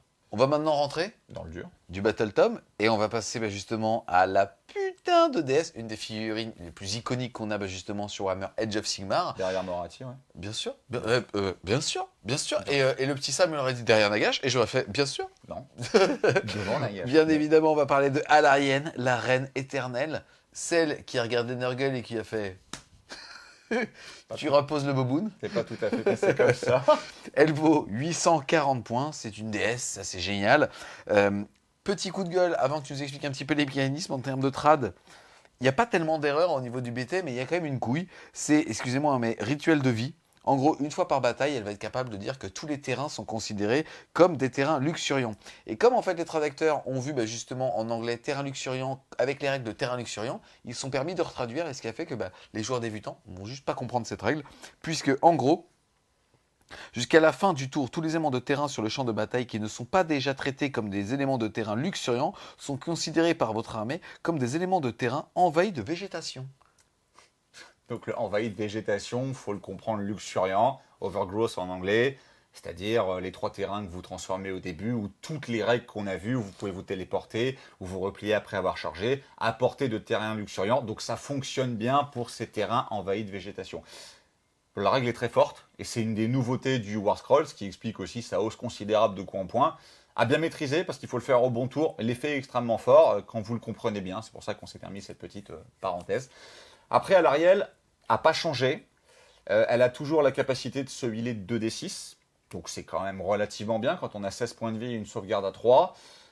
Elle peut toujours se replier et charger. Elle a toujours sa très bonne aptitude de tir. Son War Scroll offensif n'a pas changé, donc elle te tartine quand même toujours bien la tronche. Elle n'a plus les touches d'impact. Maintenant, elle a un nouveau type de piétinement monstrueux. Au lieu de piétiner à coup de D3, elle piétine à coup de D6. Il y avait un faux War Scroll d'Alarielle qui avait fuité, où on voyait que dans sa liste d'invocations, elle pouvait invoquer plein de trucs différents. On s'est dit, chouette, bon, finalement, le vrai War Scroll reste circonscrit aux unités que tu pouvais invoquer avant. Donc Dryad, Silver Revenant, Fiel Revenant, Chasseur Curnote, Branch-Enchantress ou Sylvirk. Alors par contre, les petits effets qui se coulent, c'est que par exemple, les Spite Revenants ou les Tree Revenants, maintenant ils ont 2 points de vie au lieu d'1. Donc comme ils s'invoquent toujours par le même nombre, t'invoques quand même beaucoup plus de points de vie qu'avant. Donc cette règle est meilleure. Le Sylviark, le Treelord, désolé, je vais beaucoup utiliser les noms anglais parce que j'ai pour le coup pas mal pratiqué. Le Sylviark, je connais. Donc le Treelord, quand vous l'invoquez, il est quand même aussi meilleur qu'avant. Donc ça c'est pareil, c'est un bonus. C'est dommage de ne pas pouvoir avoir les Gossamis d'Archer ou les nouvelles unités d'Archer. Par 3, ça n'aurait pas été déconnant. C'est le même coup en point que les Kurnos. On peut invoquer 3 Kurnos, on ne peut pas invoquer l'Archer. Voilà, petite mise à jour V3 qui n'est pas là, c'est un peu triste. La grosse mise à jour V3 pour le coup qu'elle a, par contre, c'est son fluff, c'est la déesse de la vie, c'est son rituel, c'est tout ce que tu veux. C'est sa capacité à ressusciter une fois par bataille. Le problème, c'est qu'encore une fois, c'est aléatoire. C'est clairement payé et payé cher dans son coût en points. Et en fait, tu vas, une fois par bataille, décider d'utiliser l'aptitude. Donc si tu la rates, c'est tant pis pour toi. Et en fait, tu vas jeter un dé, tu vas additionner le nombre du round en cours, et si tu fais 6 ou plus, Alarielle va ressusciter loin des adversaires avec 8 points de vie perdus. Le problème, c'est que même si tu essaies de le fiabiliser, on va dire ça sert à rien de la ressusciter au tour 5, puisque là, c'est automatique.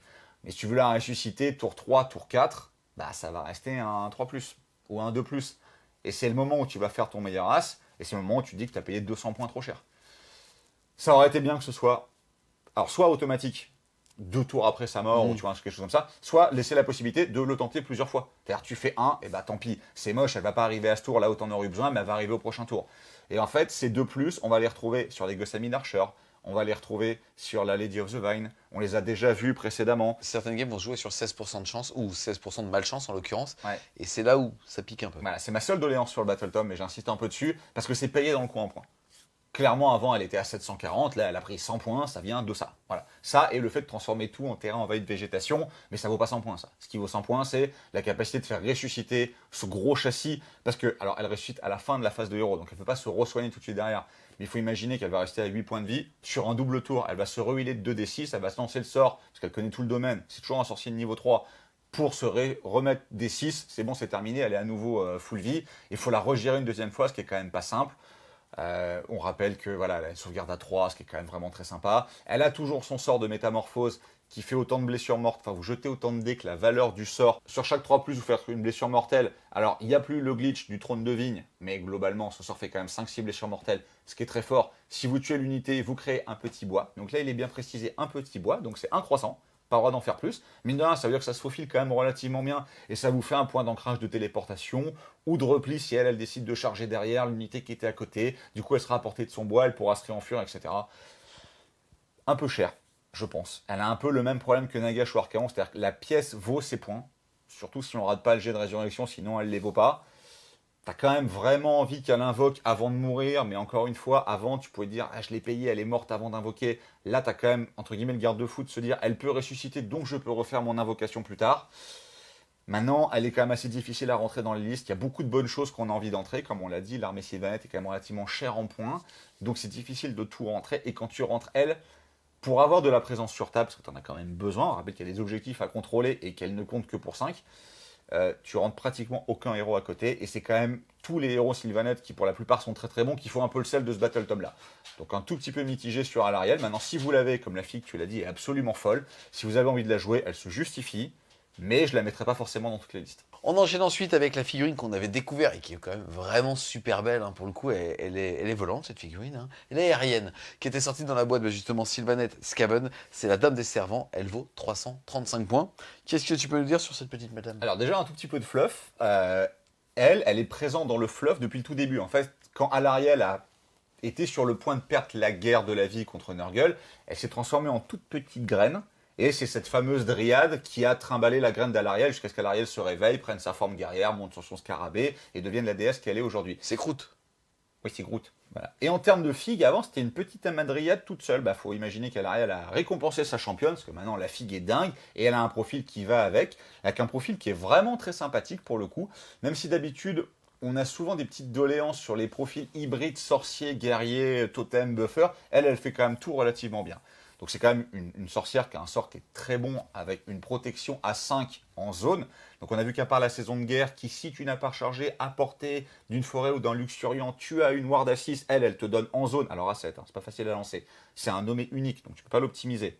Donc faut réussir ton sort, hein, voilà, à 7. Mais la ward à 5 en bulle, c'est très très fort.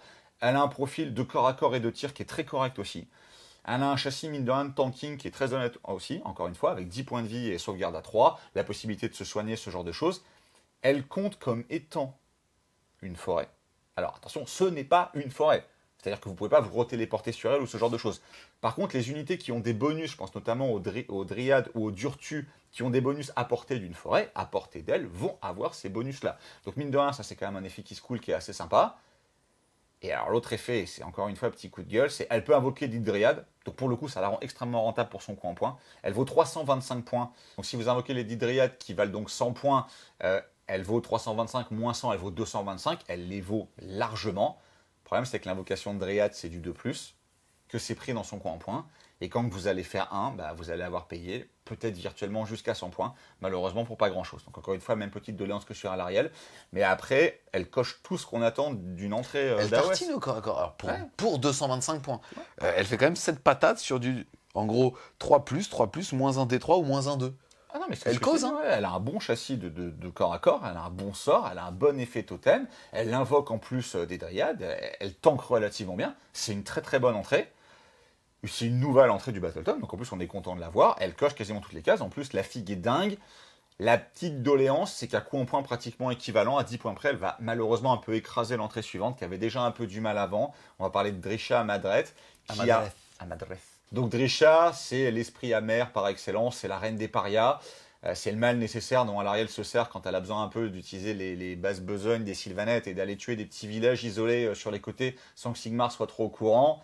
Elle a toujours, on va dire, ces deux états entre la rage et la mélancolie, donc avec la possibilité de transformer ces 10 attaques de Tressangui ou de Frémifurgie, qui sont des bonnes attaques de saturation, qui peuvent mettre des blessures mortelles sur du 6, qui ont 10 attaques chacune au tir ou au corps à corps, et tu peux choisir d'en avoir 20 au tir ou 20 au corps à corps, donc elle sature quand même bien. Elle a le même châssis que la Lady of the Vine, donc 10 points de vie, ward à 3. Elle a un sort qui est correct aussi. Le problème, en fait, c'est soit vous jouez une armée de parias dans la clairière de Redwood qu'on a vu tout à l'heure, et là, elle se justifie parce qu'elle a quand même des bonus en aura sur les parias, et dans toutes les autres listes, pour un coup en point qui est équivalent, elle vaut même 10 points de plus que Lady of the Vine. Malheureusement, jamais tu la rentres, parce qu'elle joue dans la même catégorie que le Durtu, Lady of the Vine ou le Warsong, et elle est moins bonne que ces trois-là. Donc, à moins réellement de vouloir jouer une armée de Dreadwood fluff basée sur les Spite revenants que là, elle va buffer, sinon, dans tous les cas, tu ne la rentreras pas. Ce qui est un peu dommage pour le coup, pour une fille qui est présente depuis la V1. La fille est quand même relativement sympathique. Voilà, petite doléance sur Drisha. Maintenant, si vous êtes fan de son lore ou des armées de parias, c'est elle la reine des parias. Donc, si tu joues Dreadwood, tu vas la jouer elle en général. Voilà. Pour les autres, c'est un peu plus complexe. On va ensuite parler du paladin champ de guerre. 305 points. Tu regardes son profil et tu fais moi, sauvegarde à 5, 7 PV. Et là, tu vois protection à 4 et tu fais ok, toi, t'es chiant. Oui, alors en plus d'avoir sa ward à 4, il va systématiquement être planqué au fin fond de ta forêt. Puis vas-y que je te fais de la flûte dès 7h du matin. Et voilà. Faut arrêter avec ça aussi. Alors, mine de rien, il n'a pas changé par rapport à avant. Donc il a toujours un bonus de +1 pour caster quand il a porté des forêts. Games vous dit, mettez-le dans la forêt. Il tartine quand même pas si mal au corps à corps. Donc mine de rien, tu vas pas le chercher avec 5 Kinerai parce qu'il te les renvoie directement. Il est quand même très tanky parce qu'encore une fois, il a la ward à 4, la possibilité de se soigner quand même assez facilement. Il a perdu le fait de connaître tout le domaine. C'est-à-dire qu'avant, il connaissait tout, il était content, il s'en servait jamais, il lançait Trône de Vigne et après il balançait sa Nova. Bon, sa Nova, on va en parler parce que depuis le début, j'en parle. Elle n'a pas changé. Quand il lance son sort, vous jetez autant de dés. Donc le sort a une valeur de lancement de 7. On va y revenir sur une autre unité juste après. Il y a quelque chose qui est encore un fois un peu étrange. Mais il a une valeur de lancement de 7. Toutes les unités à 9 de l'émission, on va dire, du sort. Donc lui, ou un portail, ou un Wildwood si vous avez le bon trait de co. 9, c'est quand même une portée. Faut imaginer que ça fait une aire de 18. Plus le socle de lui ou du portail ou la taille de la forêt. Toutes les unités, vous jetez autant de dés que la valeur de lancement du sort. On rappelle qu'il a un +1 natif. Et sur 5+, ça fait des blessures mortelles. Donc c'est un sort qui est très fort. On rappelle qu'il peut le lancer à 3d6 et garder les deux meilleurs. On rappelle qu'il peut le relancer s'il l'a raté dans la bonne clairière. C'est une unité qui est arrivée avec les Broken Rims, qui a fait ses preuves depuis qu'elle est là, qui n'est pas un auto-include, mais pas très loin de la plupart des armées sylvanettes. Elle est magnifique. Enfin, excuse-moi, juste en fait le fait que ça soit sa robe qui la porte, elle a une empreinte qui est assez agréable et en fait ça fait partie justement de ses figurines. On se demande comment elle tient et elle est vraiment magnifique. Ouais, donc en plus elle coche les cases de modélisme aussi. En termes de peinture, c'est un régal. Ça peut être une pièce centrale de votre armée, c'est-à-dire que vous pouvez build toute l'armée autour en lui mettant les optimisations, la claire qui va avec, elle peut le faire vraiment le boulot tout seul, ou alors ça peut être, on va dire, une source de dégâts secondaires pendant que l'adversaire gère votre Alarielle, votre Durtu ou ce genre de choses, et ben vous avez, alors il coûte quand même assez cher, parce qu'en général vous le prenez avec le portail, mais vous avez une unité qui est quand même derrière et qui met des blessures mortelles sur des grosses zones de manière fiable à tous les tours. C'est une excellente entrée qui avait vraiment fait ses preuves depuis qu'elle est sortie et qui je pense continuera à les faire, encore plus je pense dans la méta d'aujourd'hui. On va se retrouver quand même avec beaucoup d'unités. Le fait de taper en Nova sur de la blessure mortelle, c'est très fort. Pièce magnifique et qui se justifie parfaitement. Yes, on va ensuite passer à l'Archi-Revenant qui lui vaut 120 points. Que des figurines qui sont sorties dans des boîtes avant. Ouais, tout à fait. Lui est sorti dans la boîte Dame Lalouf avec les grottes. Alors, on parlait beaucoup des choix qui sont induits par le BT Sylvanette parce que souvent vous avez deux options. Alors, lui aussi a deux options. Là, par contre, malheureusement, c'est pas un choix parce qu'il y a une option qui lui donne une protection à 4+, et il y a une option qui lui donne plus une attaque. Donc, vous prendrez la protection à 4+. Parce que ce n'est pas un perso combattant. Alors, il se débrouille, mais en fait, il aurait rajouté plus un dégât sur sa forme corps à corps, on se serait dit, ok, on cause. Il rajoute plus une attaque sur une attaque dégâts 1, on s'en fout concrètement. C'est un personnage totem. Au niveau de ses buffs, il n'a pas changé par rapport à avant. Il a toujours une aura à 12 pouces autour de lui qui ne va affecter que les Kurnous Hunter et qui va leur donner +1 pour toucher. Ce qui est quand même pas mal, encore une fois, dans le build Kurnous, de se dire, il y a des unités qui vont aller taper sur les 3 unités que j'ai désignées et j'ai le +1, et lui il va accompagner ceux qui vont les taper sur les autres unités, et il va aussi leur donner un +1. Donc tu peux te retrouver avec une armée de Kurnous où ils vont tous taper sur du 2+, quel que soit l'endroit où ils sont sur la table, c'est quand même appréciable. Et après il a une aptitude de commandement qui donne plus une attaque. Ça aussi c'est très fort, et là ça marche pour le coup sur n'importe qui, donc sur du Durtu, sur des cavaliers, sur des régiments de tri revenants qui sont quand même pas mauvais maintenant. Voilà, donc c'est une très bonne pièce qui n'est pas donnée en termes de points, mais c'est un bon personnage totem buffer qui se paye maintenant le luxe d'avoir une résilience corps à corps avec une ward à 4 qu'il n'avait pas avant. Avant, c'était la petite Evinrude qui était dans son dos, qui prenait un point de vie, qui mourait, et en plus, lui, il volait plus derrière. C'était une règle un peu qui se coule, maintenant elle a disparu. Remplacé par une ward à 4, c'est une très très bonne entrée.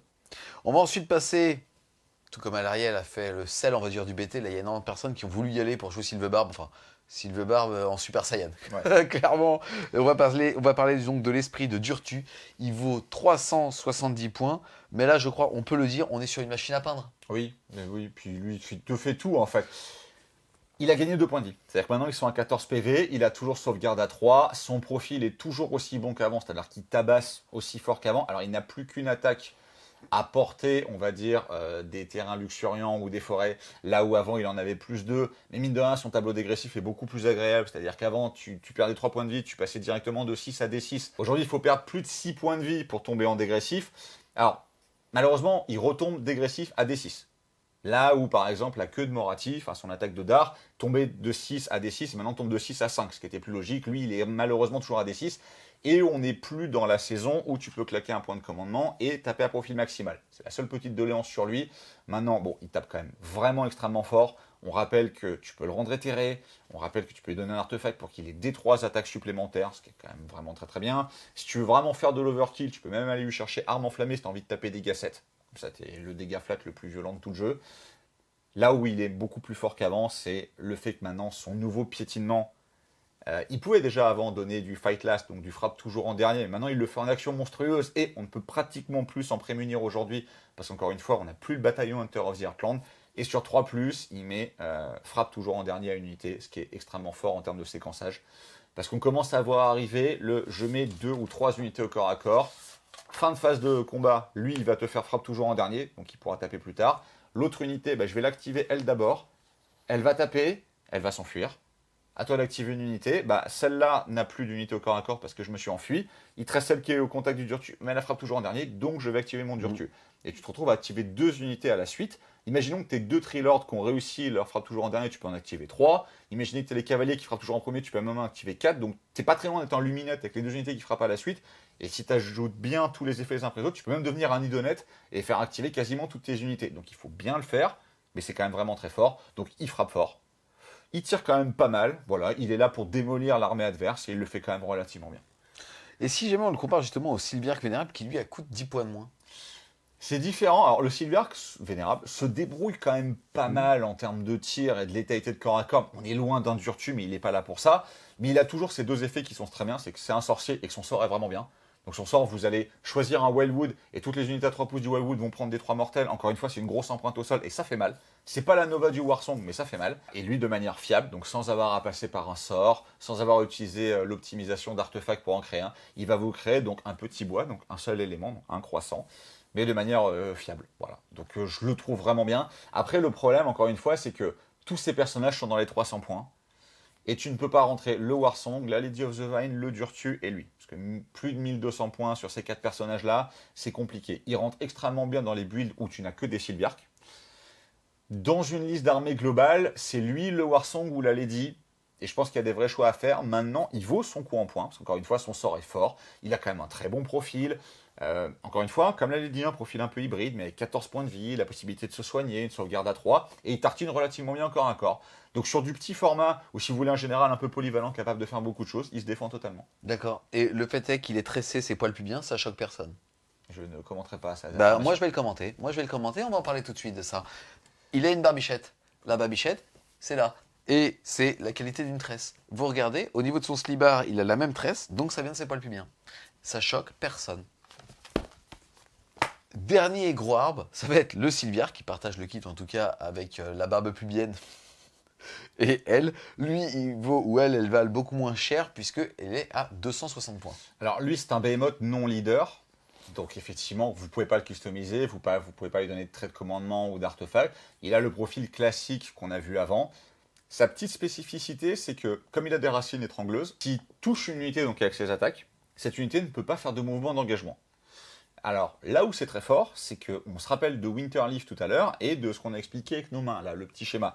Et vous pouvez très bien vous retrouver à vous dire, tu ne désengageras pas. Là, c'est clair. Et en plus, tu ne feras pas de mouvement d'engagement. Donc, je te lock complètement avec mes 14 points de vie, ma sauvegarde à 3, le fait de te faire frapper en dernier. Donc, lui, il a vraiment deux utilités. En Winterleaf, grâce à ce trick-là, encore une fois, c'est un peu compliqué à mettre en place, mais si vous y arrivez, c'est quand même très fort.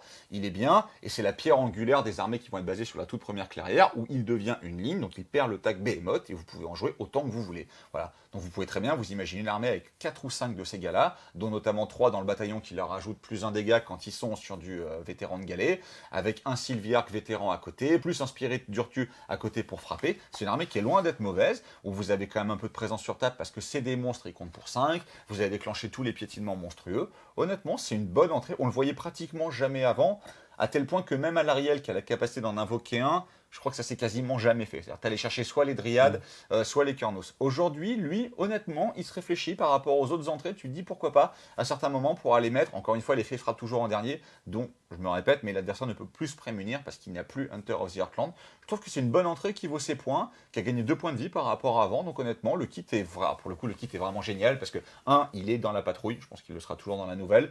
Et encore une fois, tu peux monter soit le Vénérable, soit lui, soit le Durtu. Donc c'est un top kit.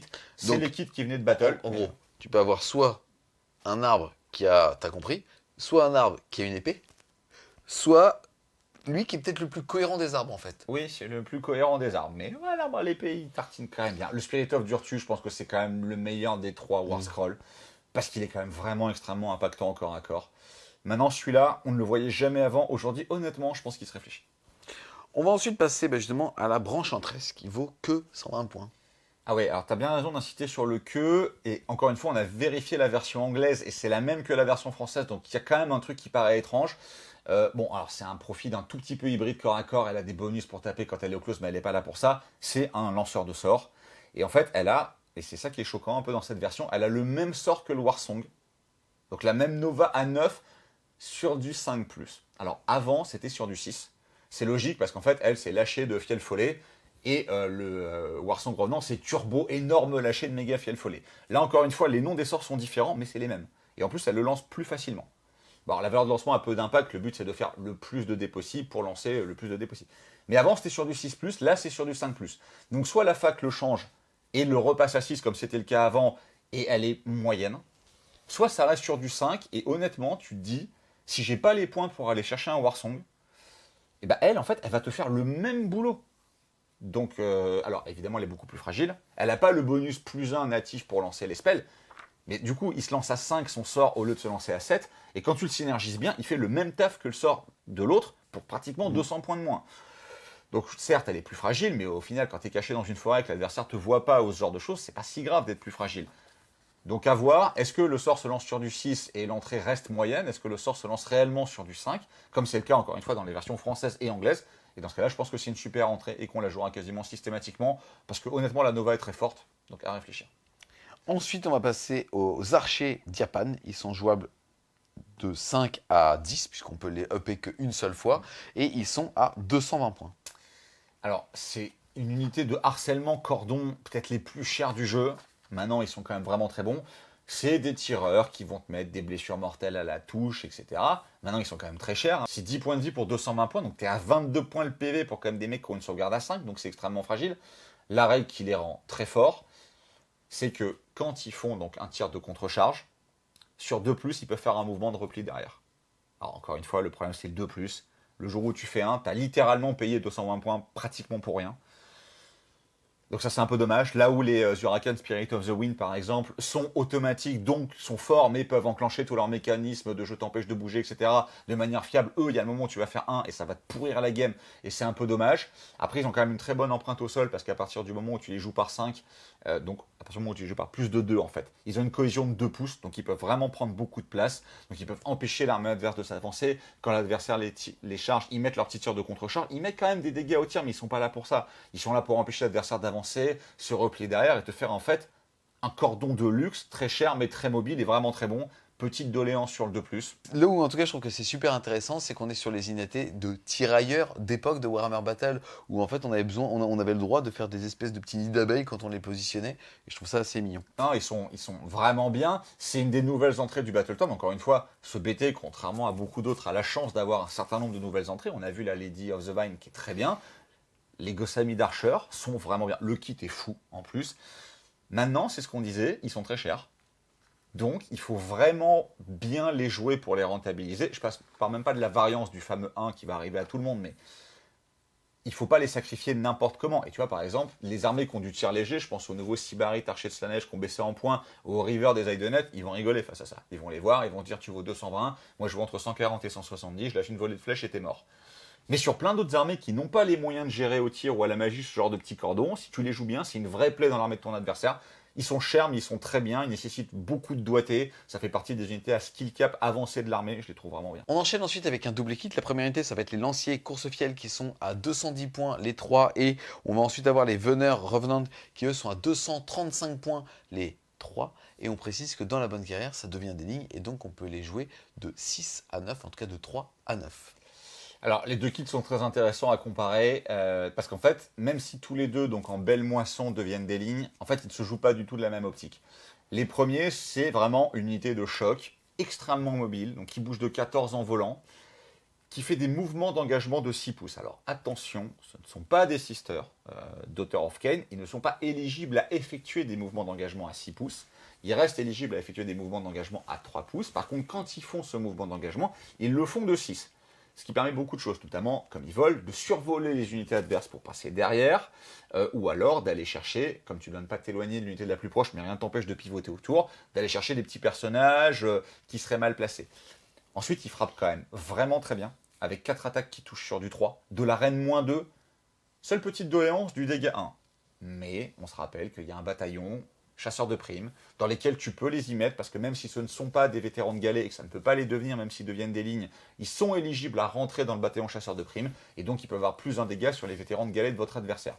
Et comme ils sont dans la clairière où ils peuvent faire un mouvement d'avant-garde de 12 et qui bouge de 14 en volant, ils peuvent aller chercher les unités qu'ils ont envie, à savoir les vétérans de galets d'en face, et leur faire quand même extrêmement mal. Après, ils ont quand même deux bonnes règles qui sont vraiment très sympathiques, c'est ils rallient sur du 5. Donc tu n'as pas forcément envie de les jouer que par 3. Je pense que tu as quand même envie de les jouer par 6, même si tu n'es pas dans la clairière qui les transforme en ligne, donc tu es limité à un seul renforcement, donc c'est 6 max, mais tu as quand même envie de les jouer par 6. Attention, après l'unité vaut quand même assez cher. 420 points ou 460, ouais. Mais ils les valent, parce que mine de rien, le ralliement à 5 est très fort. Et mine de rien, ils ont quand même 5 PV, ça va 4. C'est pas si facile de les tuer. Et dès qu'ils vont tuer une unité au corps à corps, la figurine blessée va se re-heal full. On se rappelle qu'il y a quand même un sort qui permet de recréer une figurine dans une unité, donc en plus tu peux par exemple en avoir un qui a 1 PV, il va remonter à 5, et du coup le soin d'après, plutôt que de healer quelqu'un d'autre, on va en recréer un tout de suite. Donc c'est quand même vraiment de très bonnes unités à jouer en belle moisson, clairement, pour le mouvement d'avant-garde. Et peut-être dans certaines autres armées, notamment Winterleaf, je pense, aller chercher quand même des petites unités de 3 à droite à gauche pour les fameux logs de mouvement ou ce genre de choses, ils sont quand même vraiment bien. Ils ont envie de recevoir les plus en touche. Ils ont envie d'être dans le bataillon pour avoir le plus en dégâts sur les vétérans d'en face. En Winterleaf, ils profiteront également très bien du 6 explosif parce que la libellule qui est en dessous tape quand même très bien. L'autre version, qui est un peu plus chère, alors qui est dégâts 2 mais qui touche à 4 et qui a une attaque de moins, donc au final, statistiquement, elle est un tout petit peu moins intéressante en dégâts purs. Par contre, elle, je la trouve très intéressante, notamment dans les unités de Kurnous, parce qu'elle ressuscite une figurine. Donc tu peux quand même. Donc là, il faut les jouer par 3, il ne faut pas les jouer par 6 ni par 9. Ils sont là pour ressusciter. Donc tu peux te retrouver avec des grosses unités de Kurnous où eux vont ressusciter une fille. Et le sort, lancer la gemme vespérale pour être sûr que l'adversaire ne va pas le dissiper, va te remonter encore une deuxième. Quand tu commences à remonter de manière extrêmement fiable 2 Kurnous par tour, et qu'en plus à un moment tu as une de tes deux unités, on va dire de soins, qui peut quand même faire un mouvement de 12. Alors c'est pas 14, c'est 12. Et aller quand même déboîter le gardien de but d'en face, parce que mine de rien, même si ça touche à 4, tu peux leur lancer l'ordre, ils sont quand même dégâts 2 et la libellule tape toujours aussi bien. Je les trouve du coup très polyvalents. J'ai une petite préférence pour l'unité d'au-dessus, parce que ce qu'on n'a pas dit aussi, c'est que l'unité d'au-dessus, quand elle charge, elle la frappe toujours en premier. Et c'est là que tu peux créer un T3 Idonette avec mon arbre, Fight Last, mon autre arbre, Fight Last, Strike First. Une fois qu'on a activé juste tout ce qui n'a pas le droit de s'activer normalement, il me reste une unité éligible normalement, c'est mon tour. Du coup, c'est Strike First, ils s'enfuient. Donc l'adversaire ne riposte pas. Ensuite, à moi, mettons, je te tue. Et les deux autres unités vont frapper toujours en dernier, donc j'enchaîne. Tu l'as dit, mais je veux vraiment qu'on insiste. Le mouvement de 6 pouces de mise en contact, certes, tu peux pas t'activer, tu peux pas en fait en gros faire un mouvement qui te permette de taper. Il faut que tu sois à 3 pouces pour pouvoir le faire. Mais on est dans l'ère où au niveau des règles, en gros, on ne peut pas s'éloigner de la figurine la plus proche. Mais ça veut dire qu'on peut désengager de toutes les autres. Et ça, quand on bouge de 6 et qu'on vole, c'est énorme. Vraiment, j'insiste là-dessus Ouais, parce t'as que raison. on parle de skill cap, mais en fait, ce genre de choses, les gens s'en rendent pas compte parce qu'en plus, tu peux être fight first ou quoi.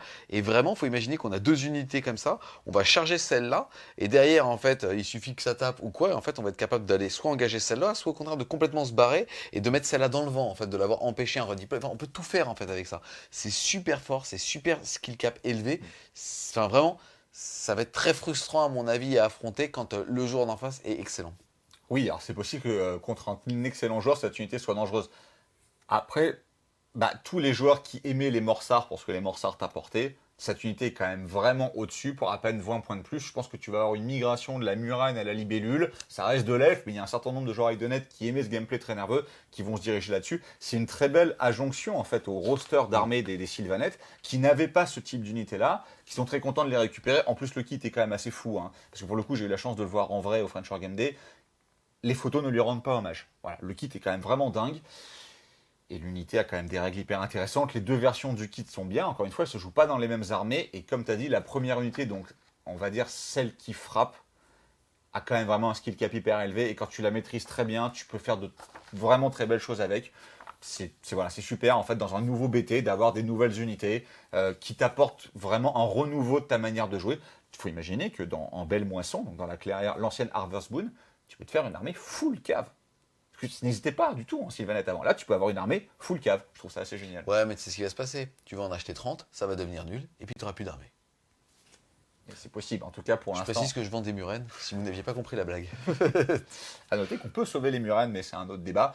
Voilà. Et encore une fois, eux, ils sont quand même jouables, je pense, en chasseur de primes, parce que tu peux pas les faire compter pour 3 de toute manière, vu que c'est pas des vétérans de galets. La seule légère doléance, parce qu'ils sont Rennes -2, enfin ils ont tout ce qu'il faut, hein, c'est le dégât 1. Mais s'ils sont là pour déboîter la horde d'en face, le plus un dégât, c'est quand même vraiment très très fort. On va ensuite passer sur 3 unités iconiques, c'est tout simplement les Kurnos. Ils existent en 3 versions. Il y a avec arc où ils sont à 230 et 2 unités de corps à corps qui tartinent où ils sont à 250. Les 3 deviennent des lignes dans la bonne clairière. Ouais, alors, ils ont bien fait de séparer les War Scrolls, ils ont surtout bien fait de séparer les coups en points. Ça a été une tentative en les mettant moins cher de sauver les corners de tir. Malheureusement, c'est toujours pas suffisant. C'est le tir malheureusement. Ouais, alors ça, c'est bien que le tir soit pas. Voilà. Le problème, c'est qu'il reste trop faible. C'est-à-dire que pour 230 points, ils n'ont pas gagné une attaque en plus, ils n'ont pas gagné un +1 pour toucher, même s'il y a un ordre générique où on rappelle, il y a le héros qui permet de leur donner +1 à la touche, ce genre de choses. En termes de statistiques pures, ça fait toujours pas de dégâts. Et même s'il y a une portée qui est très bonne, ce genre de choses, ça paraît pas suffisant. Ils étaient quand même quasiment jamais joués en V2. Ils ont un PV de trop. Pas changé. Même en fond de cours, ils ont un Ouais, PV de ils ont un trop. PV de trop aussi en fond de cours. Voilà, c'est un peu dommage. Ils bénéficient pas du chasseur de primes parce qu'encore une fois, ça fonctionne qu'au corps à corps. Bon, les 3, c'est le même kit. L'arc, c'est de loin la moins bonne version des 3. Après, on rentre dans les épées et les faux. Là, il y a un plus de débat. Et bon, ces 2 unités sont excellentes dans tous les cas. Donc, ce ne sont pas des vétérans de galets, mais ils sont éligibles à rentrer dans des bataillons chasseurs de primes. Donc là, encore une fois, le bataillon chasseur de primes ne peut être pris qu'une seule fois. Les bataillons du manuel général ne peuvent être pris qu'une seule fois, contrairement au bataillon générique. Et vous ne pouvez rentrer que 3 unités maximum. Donc, il va quand même falloir faire des choix. Mais le plus en attaque sur eux, alors, les rend absolument exceptionnels. Et si vous voulez jouer faux ou épée, comme ce ne sont pas des vétérans de galets et qu'ils ont des gros socs, il n'y a pas le nouveau trick de à 0,5 d'unité à 0,5, je peux taper. Donc par 3 épées, parce que statistiquement c'est quand même un tout petit peu meilleur. Ils mettent toujours les blessures mortelles sur des 6 pour toucher, ce genre de choses. Par contre, leurs socs font moins de 2 pouces. La range, donc la longe des faux, c'est de 2 pouces. Donc dès que vous êtes par 6, faux. Dès que vous êtes par 3, épée. Après, les 2 unités sont quand même exceptionnelles. Le tout petit nouvelle règle des faux, c'est que quand votre adversaire païne, il va prendre une blessure mortelle. Bon, c'est assez anecdotique. Ils peuvent quand même toujours s'enraciner. Ils ont une sauvegarde à 3. Ils ont 5 points de vie. Donc c'est quand même pas simple à tuer parce que all out defense sur eux, donc défense en règle, quand ils commencent à avoir sauvegarde à 2, que la Lady of the Vine peut leur rajouter potentiellement, encore une fois, une ward à 5, là tu te dis ce que tu voyais jamais avant, que peut-être l'unité de 9 dans la bonne clairière qui du coup les transforme en ligne, donc les rend éligibles à être renforcés 2 fois, ça peut vraiment faire quelque chose parce que, mine de rien, il y a le ralliement, il y a la possibilité, on a vu, avec les libellules de soins, d'en ressusciter un par un, avec le sort de soins, d'en ressusciter encore un. Tu peux te créer une enclume qui tape quand même très très fort. 45 PV sauvegarde à 3, qui peut passer sauvegarde à 2, qu'on va pouvoir soigner et ainsi de suite, ça commence à faire une belle Ils Dastar. comptent quand même pour 2 sur les objectifs parce qu'ils ont 5 points de vie. Donc ça, c'est les règles génériques. Donc mine de rien, ton pack de 9 compte pour 18 sur les objets et il n'y aura pas 18 figurines en face. Une fois qu'ils auront tapé, parce qu'ils meulent quand même vraiment très bien. Encore une fois, l'arche revenant sur eux leur rajoute plus une attaque. Donc là, ça devient quand même directement très très fort. Si réellement le méta tourne autour des hordes, notamment des hordes de vétérans de galets en face, les Sylvanettes vont se régaler parce qu'eux n'auront aucun problème à les moissonner à l'appel, parce que les profils sont déjà extrêmement séduisants. Si tu leur rajoutes plus un dégât, je te parle même pas du 6 explosif ou de toutes les règles que tu peux leur mettre. On rappelle qu'il y a un sort qui peut potentiellement mettre encore une reine -1, etc. Ils moissonnent très fort. Avec un plus un dégât, ça devient vraiment quasiment n'importe quoi en termes de stats purs. Très bonne unité, c'est une bonne surprise parce que on pouvait se dire, ah, il y a les nouvelles unités qui viennent de sortir, ils vont abandonner les anciens kits. Et ben ils l'ont pas fait. Et je trouve, et même sur les kits qu'on va voir après, ils ont continué à les rendre bien. Et encore une fois, ça rend le BT vraiment très bon parce que quasiment toutes les entrées sont équilibrées et elles sont quasiment toutes jouables. Et c'est bien pour les vieux joueurs qui ont beaucoup de Carnus Hunter de dire, bah, ils sont parfaitement jouables. Modulo la version tir qui est quand même un peu en dessous. Et ben faites-vous plaisir. Encore une fois, 6 faux, 3 épées. Ensuite, on va passer aux Dryades, qui sont des lignes nativement jouables à 10, donc de 10 à 30, et 100 points, donc 10 points le PV. Qu'est-ce que tu en penses? Ça fait une ligne qui est pas chère, mais sinon, ils servent que de ligne. Alors oui, alors pour le coup, c'est clairement un cordon ou un preneur d'objectif. Maintenant, 10 points le PV, c'est quand même pas très cher. À portée d'une forêt, tu as -1 pour les toucher et -1 pour les blesser. Donc ils sont quand même pas si faciles que ça à gratter. Dans une forêt, ils ont quand même encore une fois plus en sauvegarde, donc ils passent à save à 4, ce qui est quand même assez sympathique. Eux, ils sont vétérans de galets dans tous les cas. T'as aucun intérêt à les faire taper plus fort parce qu'ils n'ont pas des bonnes stats. Donc autant les mettre dans le bataillon qui leur permet de compter plus. Mine de rien, tu te retrouves avec 10 figues. Donc soit elles vont te servir de cordon, soit elles vont te servir de preneur d'objectif. Tu te retrouves avec 30 figurines virtuellement sur l'objectif. Moins un touche, moins un blesse. Donc clairement pas si facile que ça à aller chercher. Que tu peux réciter à coup de D3, etc. Non, c'est une bonne entrée. En fait, il faut toujours une ligne un peu pas cher dans un Battle Tom parce que tu as besoin de tenir tes objectifs ou de faire des cordons. Bah voilà, c'est la Dryade qui remplit ce rôle. Et maintenant, il n'y a plus que la Dryade qui se remplit ce rôle parce que les deux unités avec lesquelles elle était souvent mis en comparaison sont un peu plus chères qu'elle maintenant, mais ont 2 points de vie. Donc en fait, elles remplissent des rôles différents. Mais la Dryade, je la trouve vraiment très bien. Yes. On va ensuite passer à 2 unités, les Silver Revenants et les Fiel Revenants, respectivement à 110 et 105 points. Alors les Tri Revenants ont eu la très bonne idée de passer à 2 PV, ce qui les sauve totalement, parce qu'ils ont toujours la capacité de se téléporter par eux-mêmes. Donc vous pouvez très bien vous retrouver à 2 ou 3 unités qui vont facilement aller chez l'adversaire. Donc ce sont des lignes, et donc ce sont forcément des vétérans de galets. Et on a vu tout à l'heure les tactiques de bataille des Sylvanettes, elles ne sont pas toutes si simples que ça. Par contre, on se rappelle qu'il y a une tactique de bataille générique, qui vous demande de mettre 2 unités dans l'armée de l'adversaire, alors eux, ils se téléportent. Et en plus, si ces unités sont des vétérans de galets, vous avez un point supplémentaire. Donc il faut imaginer que 2 de ces unités de gala, à effectif minimum, posé, TP, 3 points. 2 plus 1, parce que forcément vétérans de galets. Après, ok, ils ont pris un point de vie, mais ils sont vétérans de galets, donc toutes les unités chasseurs de prime en face vont les balayer de la même manière. C'est pas des bons cordons, parce que c'est quand même un peu trop cher, et que mine de rien, ça n'a pas une bonne empreinte au sol. Ils tapent relativement sympathiquement parce qu'ils ont toujours leur espèce d'effet où en fait ils peuvent se donner soit plus un touche, soit plus un sauvegarde une fois par round. Donc c'est quand même relativement sympa. Le problème c'est qu'ils touchent à 4. En fait ils auraient touché à 3, ça aurait pu être des bons chasseurs, mais ils leur ont donné un plus un touche, mais ils les ont fait toucher à 4, donc c'est quand même un peu triste. Par contre, en termes de stratégie, pour aller menacer les points de l'adversaire en restant caché loin chez vous, pour aller marquer des tactiques, ils sont quand même vraiment bien. Ils se comparent un peu au Kinerai des Doctors of Kane, où on se voit maintenant pratiquement toutes les listes rendent 2 unités de Kinerai, parce qu'en termes de jeu, c'est juste trop de fluidité tactique. Et ben eux remplissent un peu ce rôle-là. Donc c'est des bonnes unités qui sont pas là pour tenir forcément vos points, ni pour faire des cordons, mais qui sont là pour aller marquer des tactiques ou menacer les points de l'adversaire. Donc je les trouve très bien pricés, et de temps en temps, ils peuvent tomber sur un petit sorcier isolé et le découper, ça fait toujours plaisir. La deuxième unité, eux aussi ont pris 2 points de vie. Maintenant, le problème, c'est que quand ça devient des lignes, ça devient des vétérans de galets, donc les chasseurs de primes d'en face vont les déglinguer de la même manière. C'est les fameux parias dont on parlait tout à l'heure. Ils sont des lignes dans la bonne allégeance, ils saturent pas mal. En fait, j'ai du mal à placer cette unité. La jouer en ligne dans la clairière qui est fait pour, on a vu que les bonus étaient quand même pas dingues, parce que une seule fois par bataille, qu'il y a une autre unité qui peut se téléporter ou se replier, donc c'est quand même compliqué. C'est peut-être quelque chose qu'on n'a pas vu. Enfin, le paria a toujours eu un peu du mal à exister, on va dire, dans la grande famille des builds Sylvanettes classiques. Et je pense que c'est pas ce Battle Tom là qui va le sauver, parce que Drychad ne donne pas non plus envie, parce que le War Scroll n'est pas exceptionnel. T'as pas envie de faire une armée autour de ça. Voilà, on est d'accord. Bip sur cette unité-là, qui est malheureusement celle qu'on a le plus de mal à défendre. On va ensuite passer à l'unité de Shadespire, Chasse sauvage de Skaeth, 110 points. Donc en fait, elle est pas chère. Non. Elle est pas chère, c'est un sorcier qui a un sort unique, comme Grashnak des Beast of Chaos, qui va donner +1 pour blesser à l'unité d'en face. Bah voilà, c'est tout ce qu'on demande à l'unité de Chespire. Elle est pas chère, et elle est innovante dans le sens où elle t'apporte quelque chose qu'aucune autre occurrence de l'armée ne pouvait t'apporter. Bah c'est une top unité. C'est vraiment une top unité. Franchement, c'est au-dessus de ça. Enfin, vraiment, je trouve Ah, qu'à moi, je la trouve 110 très, points, très bien. tu réfléchis pas. Sorcier à 110 points, déjà, c'est pas cher dans tout le monde. Et en plus, là, il y a des PV tampons. Ouais. C'est pas Et cher en le, euros. et, le, Enfin, et le sort, alors c'est pas cher en euros, apparemment elle est difficile à trouver, soit en rupture de stock, Ah soit ouais voilà. Donc attention à ça, mais honnêtement, les filles sont quand même folles, elles apportent quelque chose de différent à votre armée. C'est les seuls bouts de peau, de chair que vous allez peindre dans l'armée. Il y a un petite biquette centaure un peu rigolote. Et encore une fois, pas cher, sorcier, bon spell, t'as tout dit, super unité. Ensuite, kit qu'on peut trouver beaucoup plus facilement, j'imagine, puisque c'est nul, c'est l'Iltari. Attends, ils pouvaient pas en réussir 2 sur 2, ça aurait été C'est trop, vrai. ça aurait été trop Deuxième pour mon unité cœur. de Shadespire, on est à 180 points. Le kit est beau.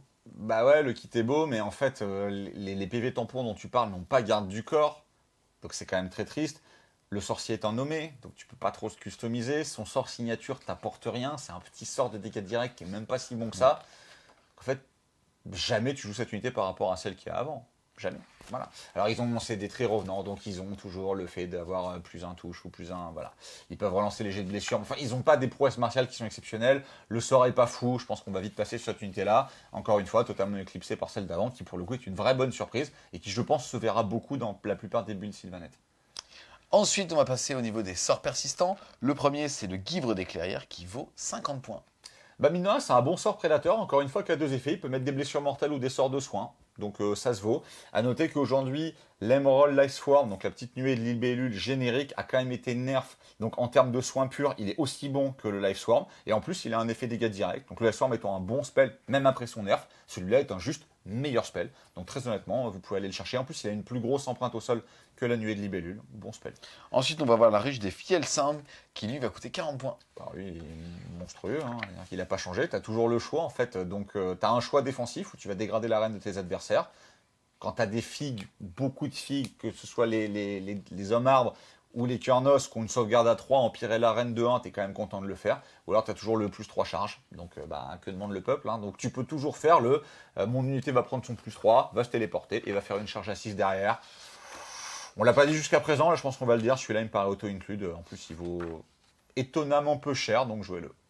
Yes, le dernier, c'est la Crassine Vengeresse qui vaut 20 points de plus, soit 60 points. Alors lui, il a un effet braverie bombe, mais vous l'appliquerez pratiquement jamais parce que c'est la seule occurrence de toute braverie bombe du Battle Tome. Donc à moins d'aller chercher un Aurore Ghast, c'est trop compliqué, laissez tomber. Par contre, c'est un bon spell de dégâts directs qui va mettre des 3 blessures mortelles ou des 6 si vous êtes à portée d'un Wellwood. Et vous serez quand même assez souvent à portée d'un Wellwood. Des 6, ça commence à tartiner relativement fort. Après, c'est pas donné. Et il y a des sorts de dégâts, on va dire, de blessures mortelles génériques peut-être un peu meilleurs que lui. Donc, vous pouvez le jouer si vous l'avez. Il n'est peut-être pas 100% optimisé, mais vous pouvez le jouer. Celui d'avant, vous le verrez quasiment toujours. Celui-là, dans des builds magie, encore une fois, où le but c'est de mettre le plus de blessures mortelles possible, vous pouvez très clairement le voir. On a fait le tour, les Wargamers, de tout ce qui va faire le save de ce petit Battle Tome. On va pas prendre racine, on va donc passer à la conclusion. Plus sérieusement, ça fait plaisir de voir un Battle Tome où beaucoup d'unités sont jouables, beaucoup d'unités ont des optiques de jeu et donc qui les rendent jouables. En termes de modélisme, c'est chambé. Avec la contraste, c'est une super armée pour les modélismes. Beaucoup de cases sont cochées avec ce livre d'armée. Je suis tout à fait d'accord avec toi. Honnêtement, en fait, ce que tu attends d'un nouveau Battle Tome, en plus d'avoir des nouvelles figurines, bon ça tout le monde n'y a pas le droit, c'est que plusieurs optiques de jeu soient viables, quels que soient les modèles qu'on aime et qu'on a envie de mettre sur une table. Et aussi, quelque part, de pouvoir t'apporter une progression dans ta manière d'aborder l'armée ou même dans ton expérience de jeu. Et en fait, je trouve que, comme tu l'as dit, cette armée coche toutes les cases parce que tu as des builds réellement très très différents. Souvent, on dit un peu ça pour essayer de sauver les unités qui sont mauvaises en se disant il y a une optique où, là, honnêtement, là, encore une fois, la charge des Ents à l'unité totalement blindée de cavalerie qui va ressembler aux armées Aidonettes de la V2, à des unités d'infanterie où ça va TP de tous les côtés.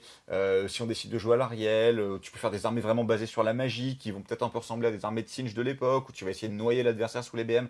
Il y a beaucoup d'optiques de jeu. Il y en a qui sont clairement plus difficiles à jouer que d'autres. Je pense qu'il y en a aussi clairement qui sont plus fortes que d'autres. Tout petit bémol sur les armées de paria qui me paraissent quand même relativement en dessous. Mais de manière globale, je trouve le Battle Tome vraiment très très bon. avec des tricks de jeu qui sont durs à mettre en place mais qui peuvent être vraiment super forts, ou alors avec des armées qui ont un gameplay plus simple, notamment les hommes arbres ou les Kernus, mais qui vont se baser sur de très bons War Scrolls avec peut-être moins de synergie et moins de règles autour, mais juste des bonnes stats, du 2+2+, avec de l'arène, etc. Donc il y en a pour tous les niveaux, il y en a pour tous les goûts, encore une fois, qu'attendre de plus d'un BT, et ils ont réglé encore une fois le problème des forêts qui rendait parfois, indépendamment de la table, le gameplay Sylvaneth difficile à mettre en place. Bon, ils ont mis 3 éditions pour le faire, mais ils l'ont fait. C'est de très très loin, sans aucune commune mesure, le meilleur BT Sylvaneth qu'on a eu, et pour moi c'est un des meilleurs BT de la V3 aussi, pas forcément en termes de puissance, mais pour tout ce qu'il apporte à un hobbyiste à tous ces niveaux de son évolution, je le trouve exceptionnel. D'accord, bah écoute, en tout cas, un grand merci à toi justement d'être venu tailler les haies. On espère clairement que vous avez aimé la vidéo, c'est le cas, n'hésitez pas à mettre un gros pouce bleu dessus, à la commenter, à la partager. Si vous voulez continuer de supporter French Wargame Studio, n'hésitez pas à aller faire un tour sur son Tipeee, le lien sera en description. Et nous, on vous dit A plus les Wargamers.